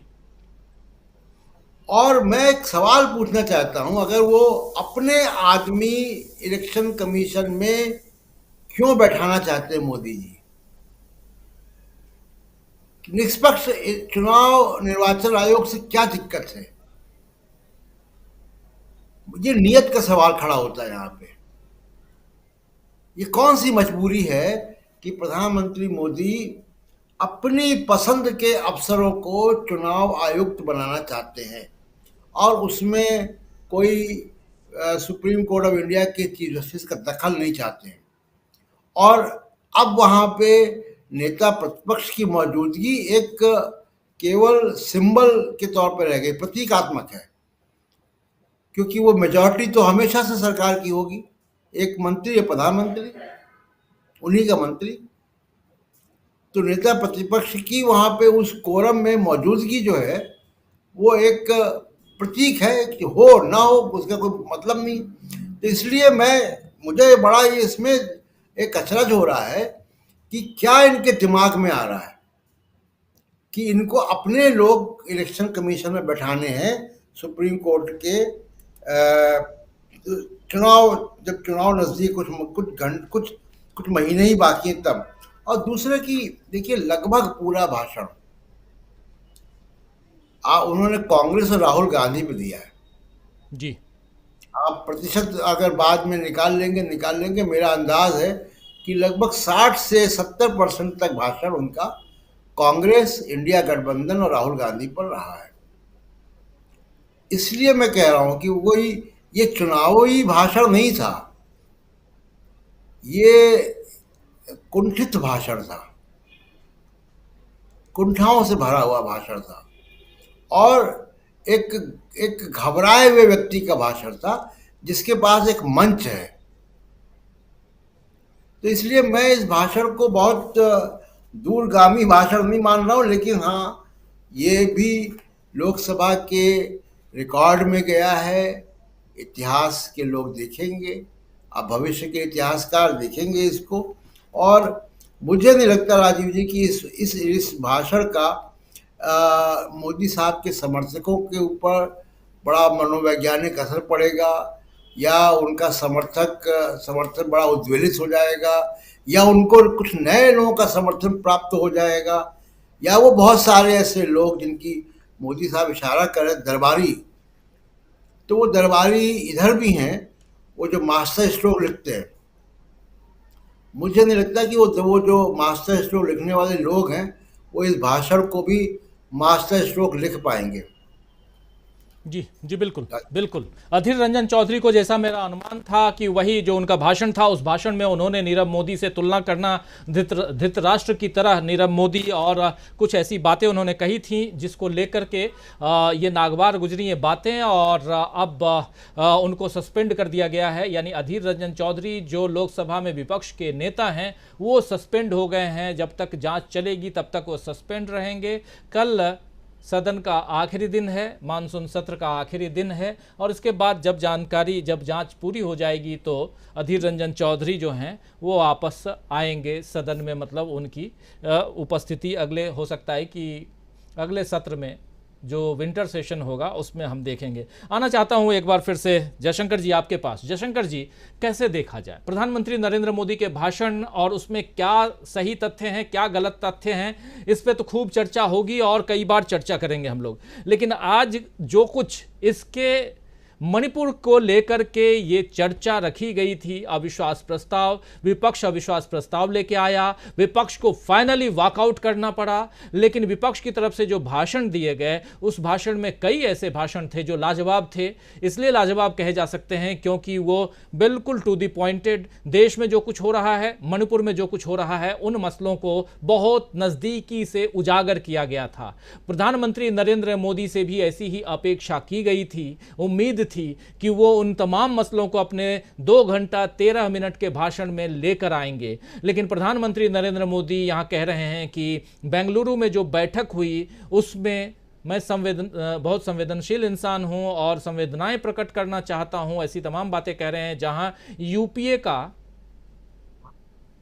अंतिम संस्कार कर दिया गया, ऐसी बातें अगर कर रहे हैं तो ये और इंडिया का जो नाम आजकल ये लोग लेते हैं, घमंडिया कह रहे थे, तो बहुत सारी बातें हो रही थी। जरा क्या आपको लगता है, क्या पूरी तैयारी जो थी, और जैसा अभी प्रशांत टंडन जी भी कह रहे थे कि अगर विपक्ष यहाँ रहता तो शायद मणिपुर पर प्रधानमंत्री नहीं बोलते, आपको भी लगता है ऐसा क्या कि विपक्ष अगर मौजूद होता तो शायद प्रधानमंत्री मणिपुर पर जितना बोले हैं शायद उतना भी नहीं बोलते, कम बोलते, क्योंकि शायद अंत में बोलते। लेकिन जो बातें उन्होंने कही हैं, उन बातों में कहीं भी ये उजागर हो रहा है क्या, आप तो सुने पूरा भाषण, ये उजागर हो रहा है क्या कि वहां के मसले को लेकर के सरकार गंभीर है? क्योंकि इसलिए गंभीर है, एक प्रश्नवाचक चिन्ह के साथ कह रहा हूं। कल राहुल गांधी कह रहे थे कि अगर सरकार चाह लें, आप चाह लें तो एक दिन में भारतीय सेना वहां शांति स्थापित कर देगी। इस बात पर कहीं भी अपना जवाब देते हुए न गृह मंत्री दिखाई दिए, सुनाई पड़े, और न ही आज प्रधानमंत्री नरेंद्र मोदी। कैसे देखा जाए, एक गंभीर मामला है। नहीं देखिए राजीव जी, अभी उनके पास बोलने के लिए है क्या? असल बात तो यह है कि मणिपुर पर वो क्या बोलें? क्या ये बोलें कि भाई गृह मंत्री हमारे गए थे वहां, 3 दिन रहे वहां और सारा कुछ उन्होंने कोऑर्डिनेट किया, सिक्योरिटी एडवाइजर गए, सारा मुख्यमंत्री के साथ मिलजुल करके काम कर रहे हैं, लेकिन इसके बावजूद वहां शांति नहीं लौट पा रही है? क्या ये कहें वो कि हमारी तमाम कोशिशों के बावजूद हमने वहां पे पुलिस और असम राइफल के बीच में ही लड़ाई झगड़ा शुरू करवा दिया? ये बात क्या कहेंगे? क्या वो कहेंगे क्या कि इसकी लपटें जो है मिजोरम में भी जाके फैल गई हैं, हम नाकाबिल रहे हैं, हमारा मुख्यमंत्री तो नाकाबिल था ही, हम खुद भी नाकाबिल साबित हुए हैं? ये बात तो नहीं कह सकते हैं। देखिए, सबसे हास्यास्पद चीजें क्योंकि हो रही हैं, अब उसमें कुछ कहा नहीं जा सकता है। अब गृह मंत्री का ये जवाब कि मुख्यमंत्री वहां बदला जाता है जो कोऑपरेटिव नहीं है, मतलब कोऑपरेट करता रहे, निकम्मा रहे, नालायक रहे, पूरे राज्य को हिंसा की आग में झोंक दे, वो मंजूर है, वो रहना चाहिए, क्योंकि वो हमसे कोऑपरेट करता है। हम दोनों मिलकर के ऐसा कोऑपरेशन कर रहे हैं कि आज मैतेई और कुकी जो हैं वहां के लोग एक दूसरे के जान के दुश्मन बन गए जी। आंसू पोंछने की बात नहीं भाई, सीधी सी बात है, प्रधानमंत्री को पहले ही चाहिए था, पहल करनी चाहिए थी कि साहब हम चलेंगे, सर्वदलीय बैठक करेंगे, वहां के लोगों को बुलाएंगे, मैतेई समाज के लोगों को भी बुलाएंगे और कुकी लोगों को भी बुलाएंगे। अब क्या क्या उसके बातें कही गई है, आप कल्पना कर सकते हैं क्या? कोई कह रहा कि साहब राजस्थान में भी ऐसा हुआ, कोई कह रहा साहब बंगाल में भी ऐसा ही हुआ। क्या बंगाल में 3 महिलाओं को भीड़ के सामने निर्वस्त्र नंगा करके घुमाया गया, उनके जिस्म से छेड़छाड़ की गई, नोचा गया, खसोटा गया, उनके टांगों में उंगलियां की गई? ऐसा राजस्थान में हुआ है, ऐसा पश्चिम बंगाल में हुआ है। और फिर राजस्थान या पश्चिम बंगाल में जो घटनाएं हुई हैं उनके बारे में वहां की राज्य सरकारों ने क्या किया? तत्काल कार्रवाई हुई, तत्काल गिरफ्तारियां हुई। मणिपुर के मामले में क्या हुआ? 75 दिन तक, जब तक वो वीडियो वायरल नहीं हुआ, FIR तो हो गया था, 18 मई को ही हो गया था, लेकिन गिरफ्तारी तो नहीं हुई थी, एक्शन तो कुछ भी नहीं हुआ था। कितना बड़ा फर्क है। लेकिन तब राजस्थान में हुआ तो मध्य प्रदेश में हुआ, छत्तीसगढ़ में हुआ तो पश्चिम बंगाल में हुआ तो उस पर क्यों नहीं प्रतिनिधिमंडल लेकर गए, बिहार में हुआ तो वहां क्यों नहीं लेकर गए। और देखिए दूसरी बात ये, मतलब आने वाले दिन कितने खतरनाक हो सकते हैं आप कल्पना नहीं कर सकते। जिस तरह से राज्यसभा में संजय सिंह का निलंबन हुआ, उसके बाद डेरेक ओब्रायन का हुआ, लेकिन हालांकि उस पर अमल नहीं हुआ। यहां लोकसभा में कांग्रेस संसदीय दल के जो नेता हैं लोकसभा में, अभी विपक्ष के नेता का दर्जा उनको शायद नहीं मिला होगा, लेकिन कांग्रेस के नेता हैं वो, उनको जिस तरह से निलंबित किया गया, क्यों किया गया? कि उन्होंने नीरव मोदी का नाम लिया। भाई इसी तरह का नाम तो जब चर्चा हो रही थी, हमारे एक सांसद जो भाजपा के हैं उन्होंने न्यूज क्लिक का नाम लिया, उसमें उन्होंने कहा कि वो 2 पत्रकारों के भी नाम लिए।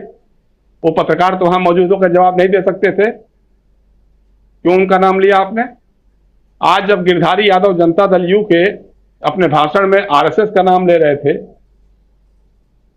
तो सभापति महोदय जो थे राजेंद्र अग्रवाल जी, उन्होंने ऑब्जेक्शन किया।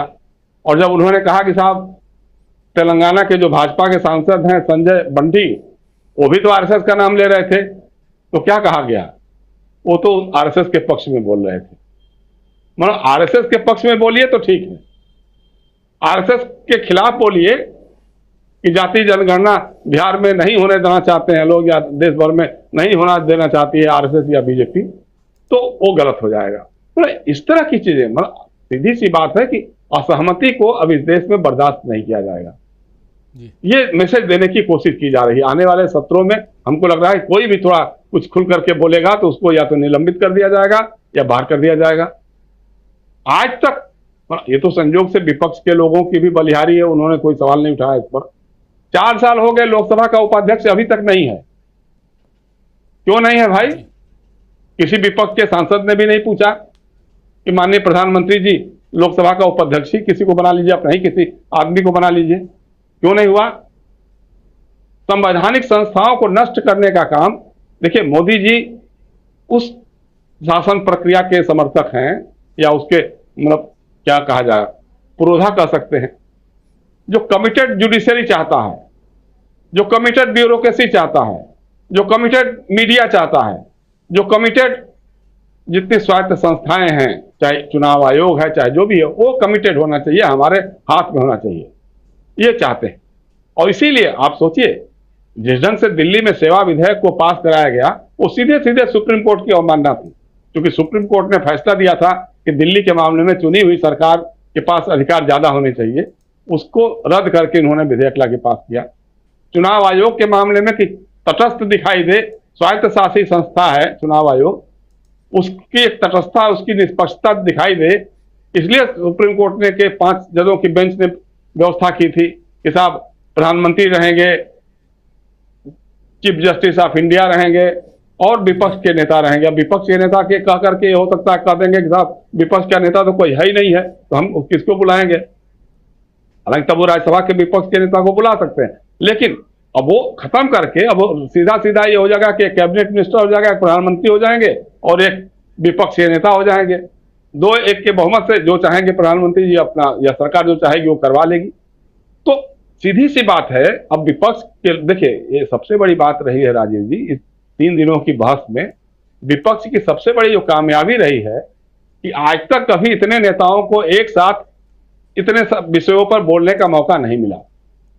जिसको टीवी ने भी दिखाया, टीवी चैनलों ने मजबूरी में भी दिखाया, संसद टीवी तो दिखाया ही दिखाया, जितना भी दिखाया कुछ काट के कुछ छांट के, कभी उनकी तस्वीर दिखाया, कभी उनका तस्वीर नहीं दिखाया, बार बार अध्यक्ष जी को दिखाते रहे। लेकिन इसके बावजूद विपक्ष सरकार के खिलाफ अपनी बातों को रखने में कामयाब रहा बड़े पैमाने पे।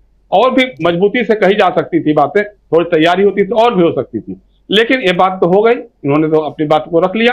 अब जनता के बीच में जाएगा, जो चुनाव आयोग के बारे में, जो इलेक्ट्रॉनिक वोटिंग मशीन्स के बारे में जो जनता के बीच में संदेह पैदा हुआ है कि जनता तो वोट देती है भाजपा के खिलाफ में, लेकिन ईवीएम से कुछ और निकल के आ जाता है, उसके शक को, उसकी आशंकाओं को इनका ये जो फैसला है, जो राज्यसभा में विधेयक पेश किया है, ये और मजबूत करेगा कि ये चाहते हैं कि इनका कमिटेड चुनाव आयोग हो, चुनाव आयोग के जरिए अपना चुनाव को मैनेज करना चाहते हैं। जान चुके हैं कि राजस्थान भी हारने वाले हैं, छत्तीसगढ़ भी हारने वाले हैं, मध्य प्रदेश भी हारने वाले हैं, तेलंगाना भी हारने वाले हैं, और मिजोरम तो कई सवाल ही नहीं उठता है जहां वहां एनडीए रह पाएगा कि नहीं, वहां ये भी सवाल हो जाएगा। इसको देखते हुए कहीं चुनाव 2024 खतरे में न पड़ जाए, इसलिए चाहते हैं कि चुनाव आयोग हमारे हाथ में हो, हमारी मुट्ठी में हो, और वो जो हम चाहेंगे वैसे करवा सके।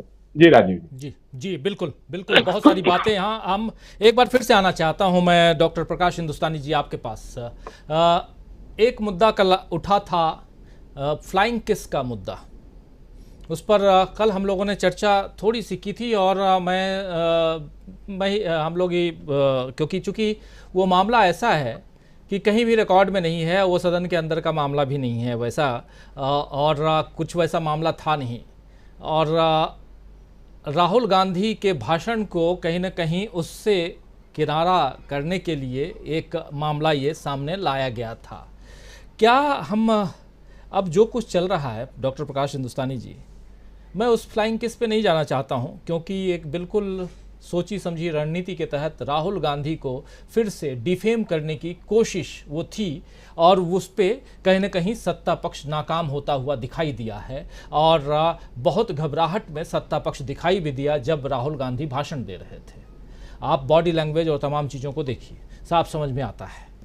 लेकिन आज फिर जब आखिरी दौर का, जब आखिरी ओवर में जब बैटिंग चल रही थी, और जिसमें प्रधानमंत्री नरेंद्र मोदी चौके छक्के की बात भी कर रहे थे, वहाँ पे कैसे देखा जाए।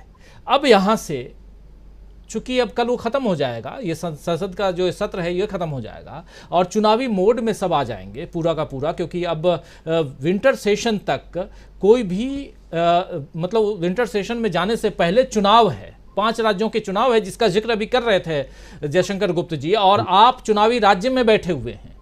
आपसे बेहतर और कौन समझेगा कि मध्य प्रदेश में आप बैठे हैं, वहां भी चुनाव है। उस हिसाब से अब यहां से जो प्रधानमंत्री नरेंद्र मोदी का भाषण है, उस भाषण को इन 5 राज्यों के चुनाव के हिसाब से भी देखा जाए। क्या प्रधानमंत्री नरेंद्र मोदी यहां से 5 राज्यों के चुनाव पर भी कुछ कहीं ना कहीं अपना असर डालना चाहते थे, ये माना जाए, या यहां से प्रधानमंत्री नरेंद्र मोदी 2024 पर नजरें गड़ाए हुए थे? कैसे देखा जाए इसको? मुझे लगता है कि प्रधानमंत्री नरेंद्र मोदी का ध्यान 2024 के चुनाव पर है, राज्यों के चुनाव पर उनके सिपह सालारों का ध्यान है। लेकिन नरेंद्र मोदी का भाषण आज सूर्यवंशम की तरह लगा, जो 7वीं बार टीवी पे आई, लोगों ने देखा, उन्होंने इस तरह वही भाषण सुना जैसे सूर्यवंशम फिल्म देखते हैं टीवी पे। बात यह है कि प्रधानमंत्री जी ने कोई नई बात नहीं कही, लेकिन उन्होंने समय पूरा लिया। उन्हें एक बड़ा शौक है कि वो टीवी में आप वही रहें। और आप टेलीविजन चैनल संसद टीवी की खूबी देखिए कि जब मोदी जी बोलते हैं तब उनका जो स्विचर है वो स्विच ऑफ ऑन नहीं करता, यानी मोदी जी पर ही कैमरा रहता है अधिकतम समय। लेकिन अगर राहुल गांधी बोलते हैं तो वो स्विचर नौकरी करने लगता है बिल्कुल, कि कहीं राहुल गांधी भाषण देते हुए नजर ना आ जाए, राहुल गांधी कोई बात कहते नजर ना आए। लेकिन अचरज ये है कि जब राहुल गांधी ने फ्लाइंग किस दी तो दर्जनों कैमरों में से कोई एक कैमरा भी उसे कवर नहीं कर पाए कि राहुल गांधी फ्लाइंग किस दे रहे हैं।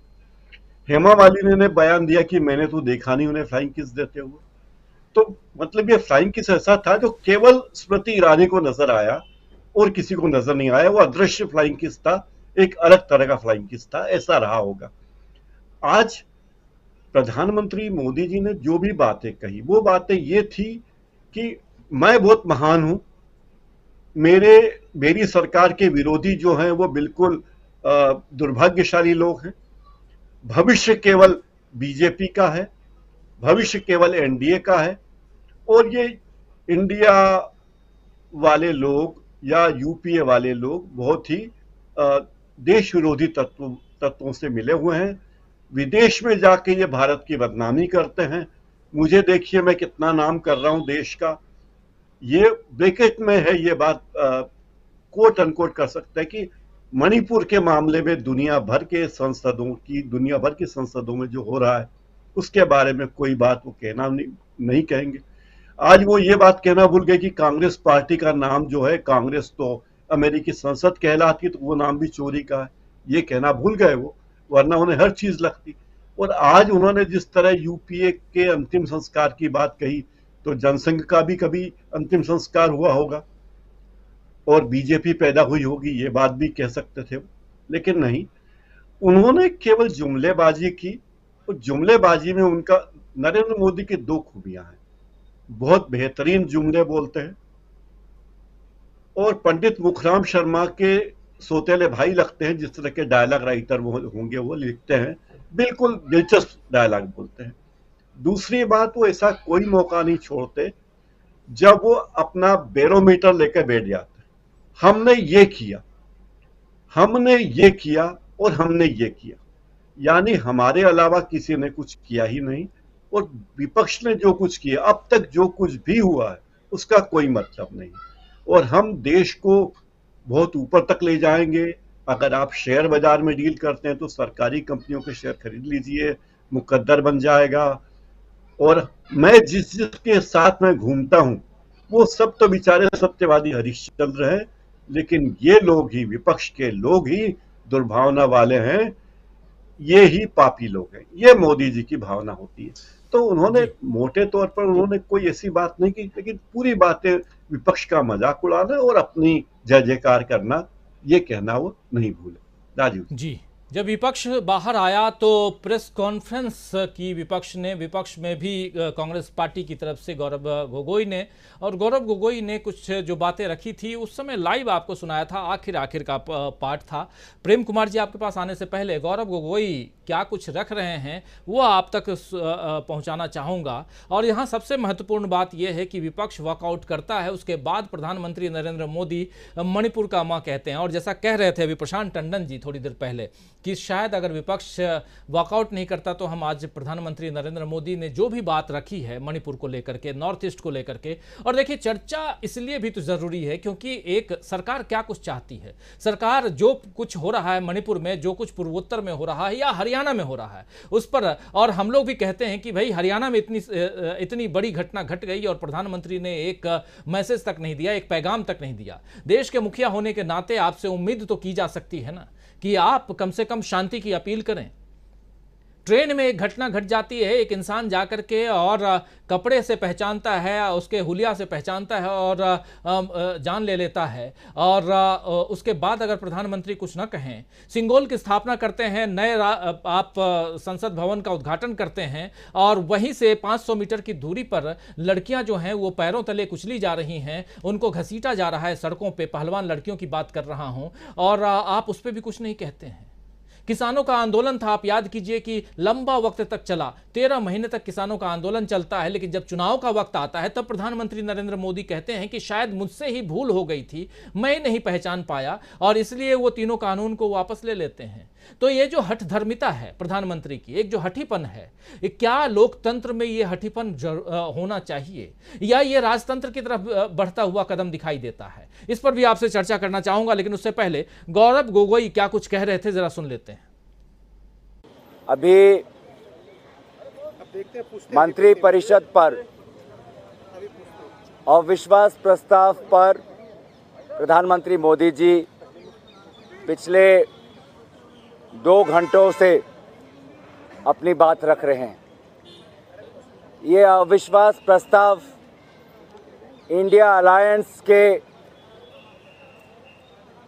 एक सदस्य होने के नाते मैंने लोकसभा में पेश किया। इस अविश्वास प्रस्ताव के 2 कारण थे। पहला कारण कि मणिपुर को इंसाफ मिलनी चाहिए। दूसरा कारण कि देश के संसद की मर्यादा को बचाने के लिए प्रधानमंत्री मोदी जी को विवश करना पड़ेगा कि वो सदन में आकर अपना मौन व्रत तोड़े। दूसरा उद्देश्य सफल रहा। इतने दिनों के संघर्ष के बाद, इतनी कठिनाइयों के बाद आज देश प्रधानमंत्री को सदन के अंदर बोलते हुए देख रहा है। अगर हम इंडिया अलायंस ये अविश्वास प्रस्ताव इतनी संघर्ष के बाद, इतनी लड़ाई के बाद नहीं पेश करते तो शायद प्रधानमंत्री विदेशों के और संसदों में भाषण देते रहते और हमारे भारत के सदन को शायद वो भूल जाते। तो हमने मजबूर किया और उन्होंने अपना मौन व्रत तोड़ा। लेकिन हमारा पहला उद्देश्य कि मणिपुर को इंसाफ मिले, वो उद्देश्य आज प्रधानमंत्री मोदी जी अपने जिम्मेवारी से भाग रहे हैं। स्पष्ट 3 सवाल थे उनके सामने। पहला, लगभग 90 दिनों के करीब गुजरता हुआ मणिपुर में हिंसा को स्वयं नियंत्रण करने के लिए वो एक बार भी मणिपुर क्यों नहीं गए? राहुल गांधी गए, इंडिया अलायंस गए, आप लोग भी जाके देख के आए हैं। तो प्रधानमंत्री क्यों नहीं गए, ये बोल रहे थे यहाँ गौरव गोगोई। और गौरव गोगोई जब वॉकआउट किया विपक्ष ने, उसके बाद प्रेस कॉन्फ्रेंस की संसद भवन के बाहर मीडिया के सामने मौजूद जो वहाँ मीडिया, तमाम मीडिया के लोग थे। और आज एक दो और भी बहुत ही कहें तो राहुल गांधी कुछ अजीबो गरीब कुछ ऐसी हरकत कर देते हैं जिस पर मीडिया जो है वो भौचक रह जाता है कि करें तो क्या करें। राहुल गांधी से मीडिया के लोग जो हैं वो खड़े होकर के बाइट चाह रहे थे कि आप कुछ बोलिए, कुछ बोलिए। राहुल गांधी बिल्कुल सावधान मुद्रा में खड़े हो गए और फिर बिना कुछ बोले हुए चल दिए। ऐसा एक नहीं बल्कि पिछले 3 दिनों में 3 बार हो चुका है। और उसमें भी ANI और तमाम ऐसे मीडिया के लोग जो बार बार आपके मुंह के सामने लगा करके माइक और कुछ न कुछ उगलवाने और बुलवाने की कोशिश करते हैं, वहाँ पर राहुल गांधी ने एक नया अंदाज अपना बना लिया है कि आप आइए, आप मेरे सामने खड़े रहिए, कुछ देर तक मैं चुप रहूँगा और चल निकलूँगा। ये अभी आज भी देखने को मिला। और परसों जब राहुल गांधी के बंगले की बात आई थी तो समय भी याद कीजिए कि पूछा जा रहा था और राहुल गांधी ने फिर एक लाइन में, एक शब्द में सिर्फ कह दिया, 6 सेकंड की बाइट उनकी थी कि समूचा हिंदुस्तान, पूरा हिंदुस्तान मेरा घर है। तो राहुल गांधी ने अब मीडिया को इग्नोर करना या मीडिया को जवाब देना सीख लिया है। लेकिन यहाँ गौरव गोगोई जो बात रख रहे हैं और उससे लेकर के जो पहले मैं अपनी बात रख रहा था, प्रेम कुमार जी आपके पास आना चाहता हूं, कैसे देखा जाए, आपकी इस पे पॉइंट ऑफ व्यू आपका क्या है? अनम्यूट कर लीजिए। मेरी आवाज आ रही है? जी हाँ जी। गौरव गोगोई जी जो बोल रहे थे उसको थोड़ा सा प्रधानमंत्री जी के बयान से जोड़ कर देखिए। प्रधानमंत्री जी ने मणिपुर पर जो बयान दिया उसमें एक बात जो है उसको एक अलग किस्म से देखने की जरूरत है। वो ये कि देश मणिपुर के साथ खड़ा है। और ये बात जो वो कह रहे हैं, यही बात तो विपक्ष चाहता था कि बोले, सदन से आवाज निकले कि देश मणिपुर के साथ खड़ा है। तो प्रधानमंत्री जी का ये बोलना, ये विपक्ष की जीत है। इस लाइन को, इस पंक्ति को आप दोबारा भी सुनवा सकते हैं अपने दर्शकों को, कि प्रधानमंत्री कह रहे हैं कि मणिपुर के साथ देश खड़ा है। अब ये बात अलग है कि उनके नजरिए में, उनके बोलने से कितना विश्वास आता है, वो कितनी ईमानदारी से बोल रहे हैं, ये सब क्वेश्चनेबल है। लेकिन सदन से प्रधानमंत्री जी का मणिपुर के लिए ये बोलना महत्व रखता है। और वही बात गोगोई जी भी बोल रहे थे कि हम इस बात में कामयाब रहे संघर्ष करने के बाद कि अविश्वास प्रस्ताव लाए और प्रधानमंत्री जी को बोलने के लिए विवश होना पड़ा। तो इस हिसाब से हम देखें तो राजनीतिक जीत का संदेश लेकर के विपक्ष निकला है, चाहे जिस परिस्थिति में भी प्रधानमंत्री जी को बोलना पड़ा है। लेकिन जो कुछ बोला है उससे मणिपुर के लोगों में कोई उम्मीद जगेगी ऐसा नहीं दिखता। उससे जो कुछ वहाँ बात घटनाएं घट रही हैं उसकी जिम्मेदारी ओन नहीं की गई है, बल्कि ये बताया गया है कि पहले तो ऐसी घटनाएं होती रही हैं, अभी भी हो रही हैं, ये भाव निकला है प्रधानमंत्री जी के भाषण से। जब वो उल्लेख करते हैं अमित शाह जी के भाषण से, दोनों भाषणों को जोड़ लीजिए। तो इस तरीके से हम तो बाकी हिस्सों पर कह ही रहे हैं कि प्रधानमंत्री जी का जो भी भाषण है चुनावी भाषण है, और उस हिसाब से। लेकिन विपक्ष ने मणिपुर के मुद्दे पर जिस तरीके से प्रधानमंत्री को ग्रिल किया, वो ग्रिल हुए, उनको बोलना पड़ा, और उनके बोलने के बावजूद एक निराशा का संचार हुआ है मणिपुर के लोगों में, क्योंकि कोई उम्मीद जगती नहीं दिख रही है। सूरज उगेगा, लेकिन वो तो नियम है, अपने समय पर सूरज उगेगा ही। मेरा कोई प्रयास नहीं होगा शांति के लिए, शांति का सूरज अपने आप समय के साथ उग जाएगा, यही प्रधानमंत्री जी बोल रहे हैं। जी, शांति का सूरज अपने आप उग जाएगा। और ये प्रधानमंत्री नरेंद्र मोदी आज बोल रहे थे। प्रधानमंत्री नरेंद्र मोदी को ये भी है कि विपक्ष का साथ मिले, लेकिन विपक्ष का साथ तो तब मिलेगा जब आप विपक्ष के साथ उस प्रेम और सद्भाव को, सौहार्द को बनाए रखने की कोशिश करेंगे। लेकिन क्या ऐसा होता है? एक बड़ा सवाल है। अमलेंदु जी, क्लोजिंग कमेंट आपसे चाहूँगा, क्या ऐसा होता है? विपक्ष जो है अमलेंदु जी, या तो आप सत्ता पक्ष के साथ जुड़ जाइए, आप उनकी टीम का हिस्सा बन जाइए, या आपके ऊपर यहाँ एक्सटेंशन के काफ़ी लोग हैं, एक्सटेंशन वाले जो हैं वो आपके ऊपर दबाव बनाएंगे। देखिए राजीव जी, होता तो बहुत कुछ है और बहुत कुछ नहीं भी होता है। प्रधानमंत्री जो बातें कह रहे हैं उसका क्या अर्थ है, तो प्रधानमंत्री समझे को मिला करके। लेकिन प्रधानमंत्री ने आखिर में जैसे कहा कि मणिपुर जो है वो मणिपुर के साथ पूरा देश खड़ा हुआ है। अगर प्रधानमंत्री को इतनी बात कहनी थी तो 2.25 घंटा जो था वो बर्बाद करने की आवश्यकता थी ही नहीं। इस बात को शुरू में ही प्रधानमंत्री कहा पूरा देश मणिपुर के साथ खड़ा हुआ है। आप जो है इधर उधर की बातें भी करेंगे और ये भी बताएंगे कि मणिपुर के साथ जो पूरा देश भी खड़ा हुआ है, तो प्रधानमंत्री की जो दोहरा रवैया है इस मसले को लेकर के वो साफ जाहिर हुआ। इसका मतलब ये हुआ कि प्रधानमंत्री का जो आखिरी शब्द थे कि पूरा देश मणिपुर के साथ खड़ा हुआ है, वो फर्जी थे एक तरीके से बिल्कुल। और प्रधानमंत्री ने जो बाकी 2.25 घंटे बातें की इधर उधर की, वो इसका मतलब प्रधानमंत्री के वक्तव्य की असली बातें थी। इसको इसी तरीके से समझा जा सकता है। मुझको तो ऐसा ही लगता है कि प्रधानमंत्री के मन में क्या था और प्रधानमंत्री क्या कहना चाहते थे, ये तो प्रधानमंत्री यानी इसमें हम तो कुछ कह नहीं सकते हैं। लेकिन जिस तरीके से प्रधानमंत्री ने आज राजनीतिक सदन में बातें की हैं सब मिला करके, वो साफ जाहिर करता है कि इतने गंभीर मसले पर भी प्रधानमंत्री जो है इसको हंसी और मजाक में उड़ाना चाहते थे।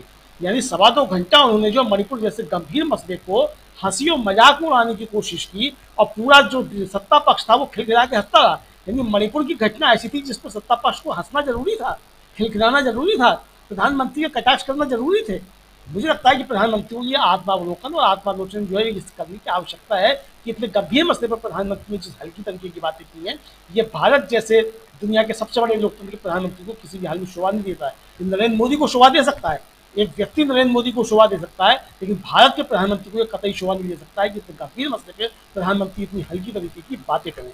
कुल मिला के राजीव जी, मुझे लगता है कि देश जो है वो गंभीर अंधेरे के रास्ते पे है, और जिस तरीके की चीज़ें हो रही हैं उससे देखा जाएगा कि ये देश किस तरीके से निपटता है, किस तरीके से चीज़ें होती हैं, जनता के हाथ में कितना है और जनता के हाथ से क्या क्या छीना जाता है, ये भी देखने वाला समय तय करेगा। लेकिन कुल मिलाकर के जो मणिपुर को, पूरे देश को मणिपुर बनाने की तैयारियां जो की जा रही हैं, वो काफ़ी गंभीर खतरे का संकेत देती है। जी बिल्कुल।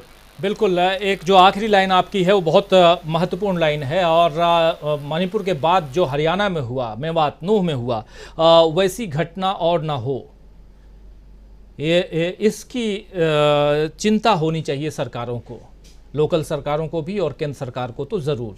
और लॉ एंड ऑर्डर जो है वो बरकरार रहे।